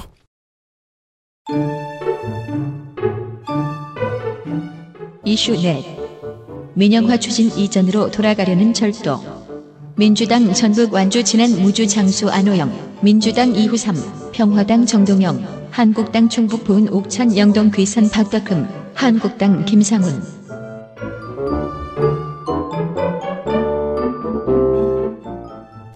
생각해보니까 국토교통위에 최연애 의원이 들어오지 않은 건 되게 다행이에요. 질문은 안 하고 답변만 할 뻔했거든요. 옆에 의원이 물어보고. 네, 지금은 국토교통위 시간입니다. 네, 이제는 좀 기억도 가물가물하지만 철도 노조가 역대급 파업을 벌였던 때를 기억해 보시죠. 이게 왜 기억에서 잊혀졌느냐? 작년 초였나요? 언제쯤에 검찰이 이 철도 노조의 파업과 관련된 모든 소송을 다 드랍합니다. 한꺼번에 빠집니다. 네. 예, 완벽히 포기해요. 그리고 그 사이 워낙 다이나믹한 얘기가 많았어야죠. 네. 안녕들 하십니까? 대자보가 붙었었고요. 그렇게 해서 그 대자보들이 지지도 해줬고, 최연애 사장은 최연애 의원이 되었고, 개인적으로는 이제 파리에 놀러 갔다가 프랑스의 철도노조 쉬드하이가 한국 대사관 앞에서 지지 시위를 하는 것을 취재한 적도 있습니다. 그랬군요. 바로 그 파업을 촉발한 이슈가 수서 고속철도의 민영화였죠. 이제 SRT는 해당 지역 사람들에게는 대중화됐습니다. 네. 일반화됐습니다. 그 SRT를 운영하는 이 당시 탄생한 회사가 SR이었고요. 네. 파업과 소리안. 뭐의 줄임말일까요? 예. 해요? 네. 내가 진짜. 이게 저 윤세민 기법인데요. 잘 배웠어요. 파업과 대중의 지지 때문인지 박근혜 정권은 결국 SR의 대주주를 코레일로 정했습니다. 하지만 SR이 수익성 좋은 수선 노선을 가져간 탓에 코레일의 수익성은 악화되었습니다. 물론 이 인과관계가 아니라고 주장하는 것이 자유한국당 쪽입니다. 자유한국당이 그렇게 주장하잖아요? 그래서 보수 경제지들은 좀 재미있는 이중성을 보여줬습니다. SR과 코레일이 경쟁하는 것이 이 두 회사의 경쟁이 시장 원리고 양쪽의 발전을 가져온다고 축해되었는데요. 코레일이 SR 때문에 적자를 본다고 주장을 하면은 그 주장에서 이제 적자는 광역철도와 물류에서 나오니까 근거 없는 자가당착이라고 일축해왔습니다. 이게 이제 되게 오래된 방식이에요. 철도 민영화 전에도 뭘 민영화 하려고만 하면 하는 소리입니다. 경쟁. 회사를 만들어 놓고 이게 경쟁인데 왜 경쟁 안 하려고 하느냐고 공기업을 밀어붙인 다음에 공기업의 적자가 늘어나면 그땐 공기업 대접을 해줘요. 공기업이 똑바로 해야지 적자가 줄어들 거 아니냐. 인력을 잘라라. 이런 식으로 말을 해버리는 거예요. 이 두 개의 서로 다른 기준을 쥐고 흔들면서 춤을 추는 동안에 보수 정권은 계속해서 민영화를 운영했던 거고요. 가열차게. 게다가 이 경우에는요. 더 신기해요. 그러니까 경쟁하면 좋다 하잖아요. 좋다고 얘기했잖아요. 그래서 코레일이 경쟁에서 졌어요. 그래서 적자를 봤어요. 그러면은 아니 그 적자는 네가 경쟁에서 진 때문이 아니라고 얘기하는 거예요. 그렇죠. 네. 그래서 작년부터 코레일과 SR의 재통합이라고 해야겠죠. 어쨌든 통합이 철도계의 중요한 이슈가 되어왔습니다. 반대 측 그러니까 자유한국당과 경제지는 당연히 경쟁을 무효화한다는 논리로 반대했죠. 네. 박덕흠 의원이 이 감사에서 통합이 아닌 지속적인 경쟁으로 국민 편익을 극대화해야 한다라는 말로 김상훈 의원은 SR이 생긴 후에 코레일이 마일리지와 같은 할인 제도도 만들고 했는데 통합되면 서비스가 부실해진다는 말로 이 논거를 대표했습니다. SRT를 쓰는 분들에게는 이게 어떻게 다가오느냐. 코레일의 마일리지를 쌓아놓은 걸 SRT에서는 쓸 수 없습니다. 지금은요? 네. 네. 왜냐면 여기서 박덕흠 의원은 그렇다 치고 김상훈 의원 같은 경우에는 이 질의와 주장이 되게 괜찮았어요. 그 자체로는. 근거도 다양했고 논리도 탄탄해서요. 통합 반대 의견 쪽을 훌륭히 피력을 했지요. 네. 반면 통합 찬성 측은 복잡한 환승 체계를 통합하는 효과가 있다. 그리고 코레일의 재정 건전성도 확보가 가능하다라는 논리로 맞섰습니다. 안호영 의원은 현재 선로 용량이 한정돼 있는데 현재 한정돼 있는 그 용량을 비효율적으로 사용하고 있는 상태다. 그래서 이제 공공성 확보를 내세웠고요. 정동영 의원은 차량 운용 효율성과 회전율도 향상될 것이다라는 전망을 내놓았습니다. 현재 코레일 사장인 오영식 전 의원은 오영식 사장은 전 국회의원이었습니다. 네. 서울 강북구 갑에서 자유한국당 정양석 의원과 번갈아 당선을 경험하던 정양석 의원의 카운터 파트너죠. 네. 그러다가 이번 회기에는 낙선한 사람이었습니다. 그러다가 금년에 코레일 사장으로 부임했어요. 네. 즉 통합을 준비하는 역할이었습니다. 이 사람의 역할은 통합 로드맵입니다. 그래서 국정감사장에서는 과거의 동료들에게 통합을 도와달라는 요청도 하면서 맹활약을 했습니다. 공기업 체제, 단일 체제를 유지하자고 하는 사람들도 궤변을 늘어놓을 수도 있고, 네. 자율경쟁 얘기하면서 민영화를 부추기는 사람들도 얼마든지 논리적으로 말을 할 수 있고 그래요. 저도 일본과 영국의 상황을 이야기하면서 민영화를 그냥 마냥 반대하면서 그런 지옥이 온다라고 말하는 건 너무 짧게만 말하면 좀 비논리적이라고 생각은 하긴 합니다. 예. 다만 경쟁을 해야 서비스가 좋아진다라는 논리 역시 쉽게 받아들이긴 힘듭니다. 네. 왜냐하면 경쟁하기 너무 좋은 노선을 어떤 사기업이 공짜로 받고 시작했잖아요. 그렇죠. 네. 이 경쟁은 부당한 거예요. 일단 그건 생각해야 된다. 네, 너무 길어서 포오지 못했음을 양해해 주십시오. 네. 경쟁을 해서 서비스가 좋아진다는 논리는 사실 우리가 그 혜택 위에서 살고 있긴 하지만 반대로 그 혜택을 못 보는 대표적인 서비스들을 너무 많이 가지고 있잖아요. 핸드폰이라든가, 네. 통신사라든가, 방송이라든가. 상당히 많은 한국당이 주장해왔고 정권을 잡았을 때 만들어 놓았던 시장들이 너무 여러 번 과점으로 그냥 굳어버렸기 때문에 네. 믿기가 좀 어려운 겁니다. 네. 강훈식 의원 처음 보네요. 네. 오, 그러게요? 네. 열심히 해야죠, 이 사람도.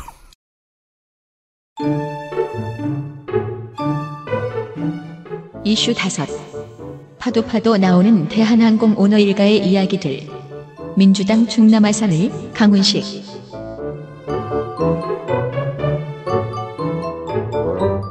공항에는 기내에 물을 공급할 수 있는 급수장치가 있습니다. 인천공항은 25억 1,500만 원을 들여서 이 급수장치를 설치했습니다. 네. 그러니까 이제 비행기들이 있는 거기 있죠, 막 대기하고 있는. 네. 거기 호수들이 이렇게 올라와 있어요. 네. 그걸 비행기에 팍 꽂아가지고 물을 공급하는 거예요. 그러나 항공사들은 이 급수장치를 쓰지 않고 멀리 있는 급수탑에서 물을 길어와서 쓰고 있습니다. 누가 물을 못 쓰게 하는 거예요? 작년 8월부터 1년간 급수장치의 사용량은 2,900톤. 그리고 급수탑에서 물을 길어온 양은 29,800톤입니다. 10배! 왜죠? 특히 대한항공은 거의 모든 물을 급수탑에서 길어오고 있습니다. 1km 정도 거리가 있다고 해요. 네. 이 물을 길어다주는 회사는 한국공항, 대한항공의 자회사입니다. 강훈식 의원실에서는 한국공항이라는 회사의 지분 구조를 살펴봤습니다. 지분의 59.54%가 대한항공의 소유입니다. 그리고 작년까지 이 회사의 대표는 조양호 씨의 아들인 조원태 씨였습니다. 이 한국공항의 매출의 80%는 대한항공과 진에어에서 나오고 있습니다.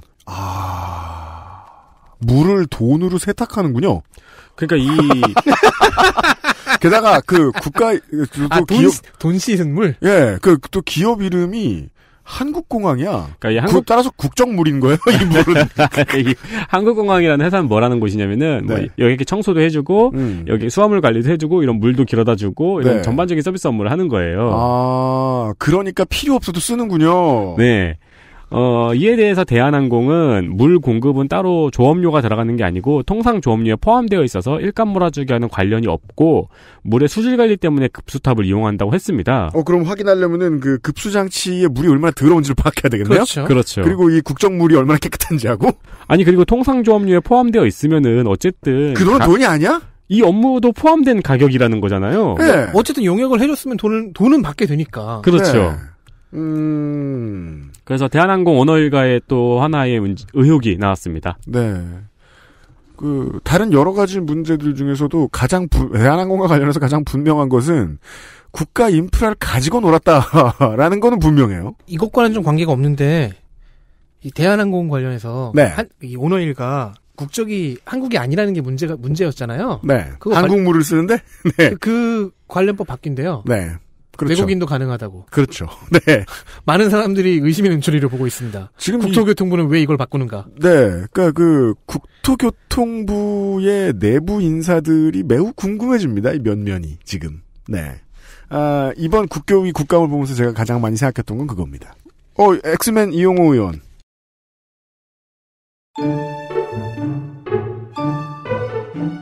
이슈 6. 자동차 검사 무용론. 무소속 전북 남원 임실 순창 이용호.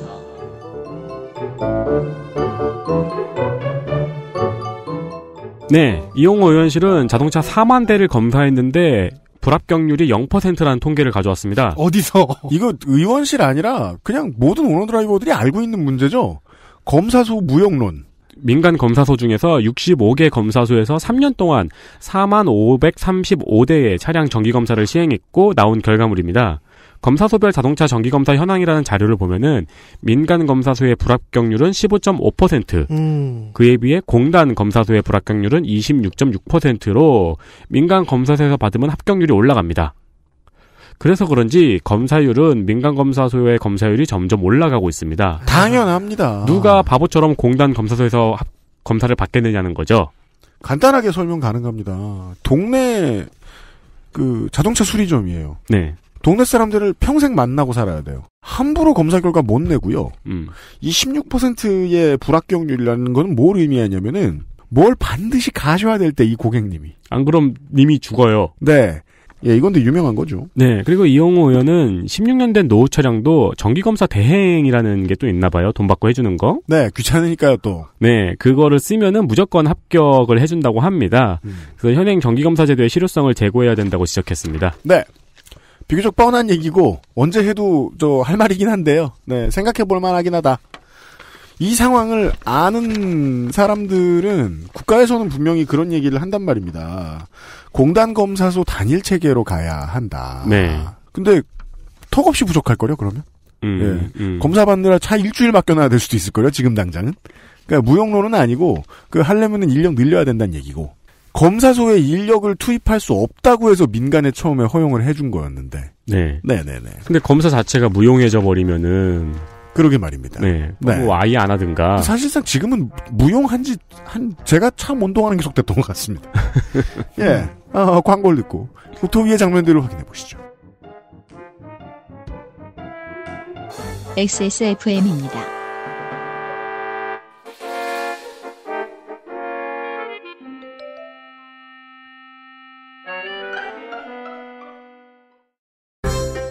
(600년간) 왕실에 진상하던 궁중술, 그 전통 그대로 빚어 만든 왕주. 평창 청정 지역에서 난 감자로 만든 국내 유일의 감자술 서주. 프리미엄 증류식 전통 소주 설레온. 어디에나 잘 어울리는 대통령도 선택한 바로 그 전통주. 엑세스몰에서 만나보세요.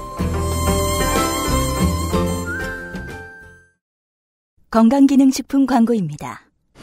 어이, 오늘 퇴근하고 집에 가면 뭐하냐?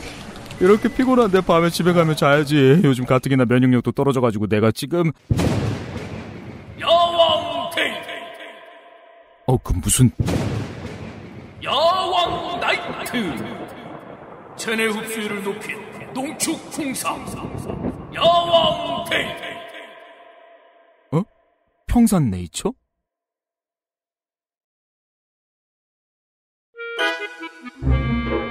장면 하나. 작년의 내가 아니다. 평화당 윤영일.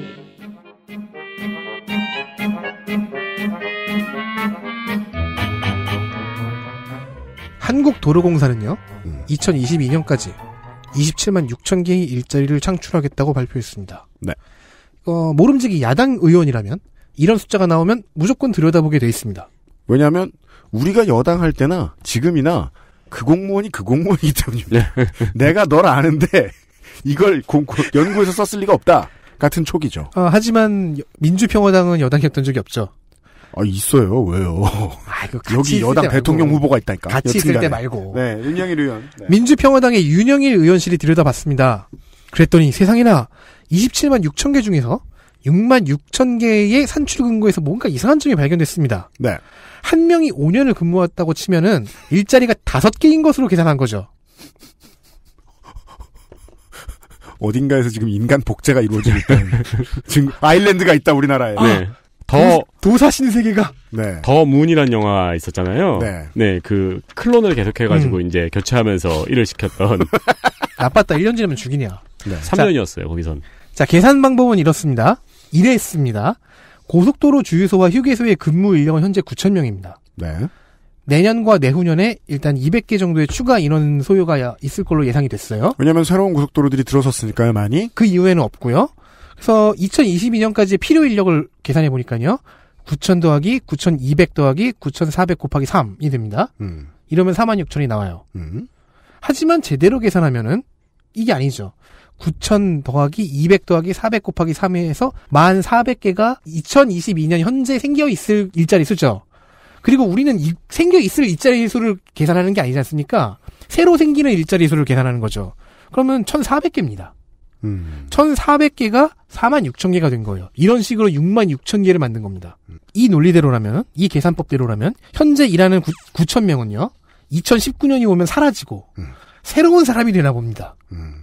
진화를 하는 게 아닐까요? 인조인간 같은 걸 흡수해서? 금년에 나는 작년에 내가 아닌 겁니다. 법적으로 설명할 것 같으면은 작년에 내가 아니다. 동사무소에 가서 본인이 사망 처리를 한 다음에 출생신고. 출생신고를. 그게 이제 born again 크리스찬. 그 사람도 그렇게 안 합니다. 여튼간에. 사실 철학적인 측면에서 다른 시간대에 존재하는 두 사람의 동일성을 어떻게 증명할 수 있을까요? 아직 그런 고민할 때. 참으로 철학적인 질문이지요. 철학적 대답을 내놓지 못한 이강래 도공사장은 실수를 인정하고 의도가 아니었다고 사과했습니다. 그렇습니다. 근데 이게 어떻게 실수인지는 모르겠습니다. 네. 있을 수 있는 일이라고 생각합니다. 네. 행정부가 새로 들어오면은 이런 걸로 갈구거든요. 예, 일자리 몇 개 창출할 수 있는지 봐라, 공적 영역에서. 그러면은 크게 부풀려 오면 사장들이 칭찬받습니다. 장면 둘.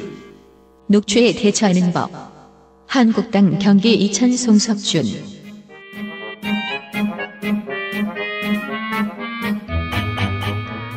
지난번 문체위 국감에서 전명구 감독이 녹취에 당해서 말을 못하고 표정이 녹아내렸다는 소식을 전해드린 바 있습니다. 네, 손혜원 의원한테요. 네.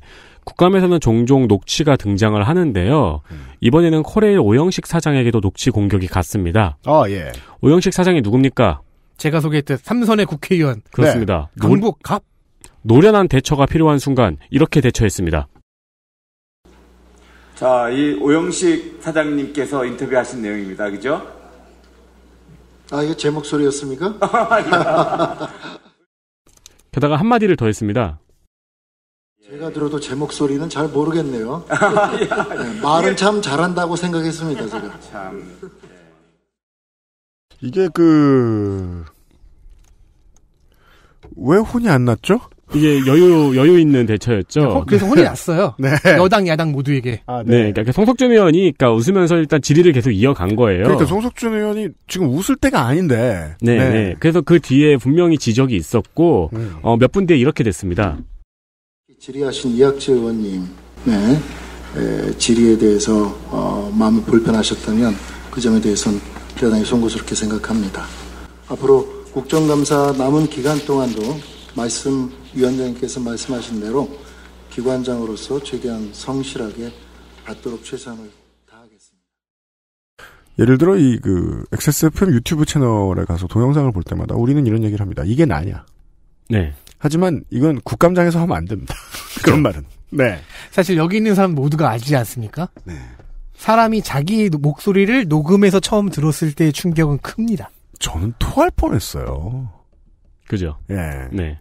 이게 녹음 기술이 토했을 거예요. 30년 전이라 기억이 안 나서. 우리가 현대인이라서 미디어 기술이 이미 발명된 뒤에 태어나서 이걸 되게 쉽게 생각하는데 녹음 기술이 발명되기 전까지 인간은 자기 자신의 목소리를 모르고 살았습니다. 저는 처음 듣고 충격 먹었던 게 언제냐면은 옛날에 삐삐 음성수사하면 음성 남겼을 때. 맞아요. 저는 그리고 거울이 발견되기 전까지는 사람들은 자기 얼굴도 잘 몰랐습니다. 물에 있는 자기를 비춰보기 전까지는. 따라서 쏟아지는 얼굴밖에 몰랐던 거예요. 그때까지는. 그러니까, 녹음해서 듣기 전까지는 우리는 우리 목소리가 아니라 우리의 목소리와에 근접한 어떤 소리를 듣고 있었을 뿐입니다. 그렇죠. 그래서 음악인 혹은 방송인 혹은 정치인 같이 자신의 녹음된 목소리를 자주 들어보는 직업이 아니면 들을 때마다 놀라요. 오영식 사장은 중견급 정치 경력에도 불구하고 놀라고 만 거죠. 왜 변명해줘요? 아니, 그러니까, 그래서 놀라워요. 놀랐다는 게 놀라워요. 근데 생각해보면요. 오영식 의원이라는 이름을 우리가 얼마나 많이 들어봤는가. 반추해보게 됩니다. 네. 어쩌면 말이에요.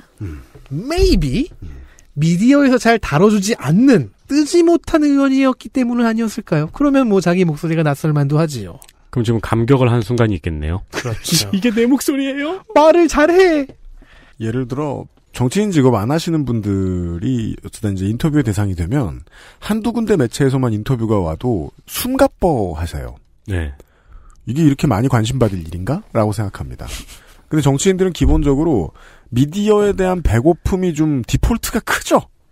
특히 비례보다는 지역구 의원들이 더 크죠. 네. 그래서 요새 이렇게 자주 나오는데 우리 방송까지 나오실 필요가 있으실까요? 그러면은 승질을 냅니다. 꼭 불러주십시오. 근데 왜 안 나와? 장면 셋. 모료?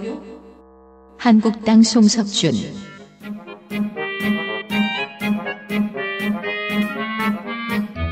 자유한국당 송석준 의원은 김현미 장관에게 친근하게 질문을 하려고 했습니다. 네. 예, 장관님, 질의하겠습니다. 네. 부동산 문제, 주택 문제 같은 거죠? 질문 좀 어렵네요. 이것도 철학적인 질문인가요? 그래서 두 번째 질문을 했습니다.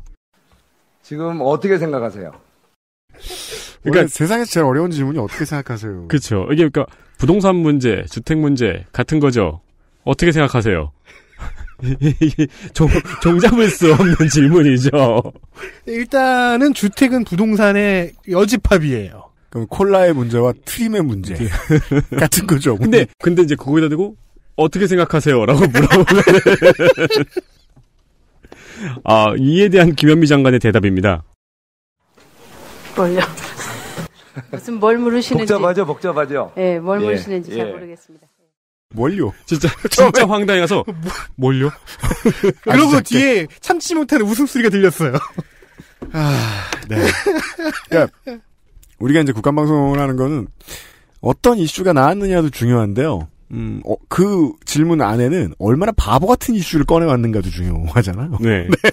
그리고 심지어 이 뒤에 질의 내용은 주택 이슈가 아니고 상가 문제였어요. 네. 그 증인들도 불쌍할 땐 불쌍하다. 네.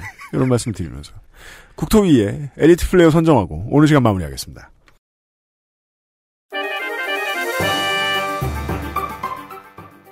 엘리트 플레이어.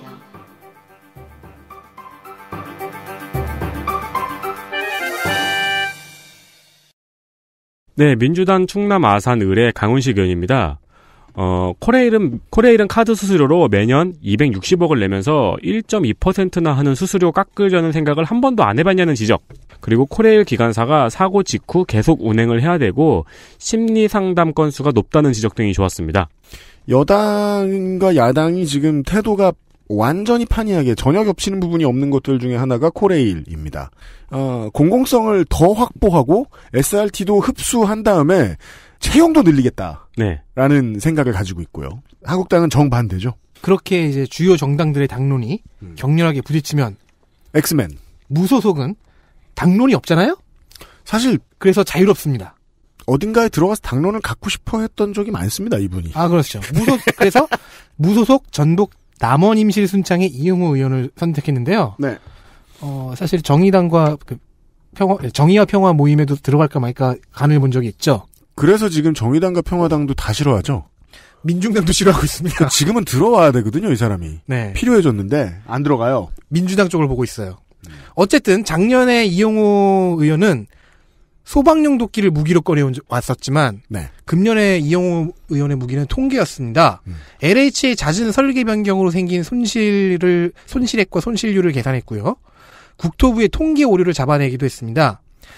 KTX 세종역과 새만금 공항을 적극 지지하는 것은 아마 자신의 지역구, 호남 지역구를 챙기려는 노력으로 보입니다. 네, 이런 문제들은 좀 스킵하셔도 됩니다. 해당 지역구에서 이해관계를 가지고 있지 않은 청취자 여러분들이라면. 왜냐면은 가장 제가 이제 국감 들여다보고 있을 때 분위기를 망치는 타이밍이 자기 지역구에 뭐 안 만드냐는 얘기를 물어볼 때예요. 다른 모든 건 다 잘하는데 세종역과 새만금 공항 나오면 사람이 약간 바뀌어요. 그러니까 국토위가 예전처럼 알토란이라고 평가를 받는 건 아니에요. 인프라 사업을 예전처럼 크게 하지도 않고 네. 예전처럼 많은 돈을 인프라 짓는데 때려붓지도 않기 때문에 정부가 국토위가 예전처럼 인기가 있진 않지만 여튼간에 여전히 인기 있고 국토위에 들어온 국회의원들은 국정감사든 다른 거 뭘 할 때든 증인들 불러다 놓고 우리 동네에 뭐 안 지어줘 하는 말을 해요. 네. 예. 그건 그냥 스킵하시면 됩니다. 심지어 우리 동네 뭐가 맛있다는 얘기도 하잖아요, 그냥. 맞아요. 그것까진 봐줄 수 있어요. 네. 가서 정말 맛있을 경우에만. 아니, 그리고 이용호 의원 지적 중에서요, 레일 연막이라는 게 있대요. 네네. 그래서 모든 레일은 3년에 한 번씩 이 연막이로 연마를 해줘야 된대요. 근데 코레일에 이 내연마기가 없고 이거를 외주로 맡기는데 이 기계를 가지고 있는 외주업체가 국내에 하나밖에 없대요. 근데 이미 지금 용역비가 구입비를 초과했다는 지적이 있었습니다. 네. 그런 얘기죠.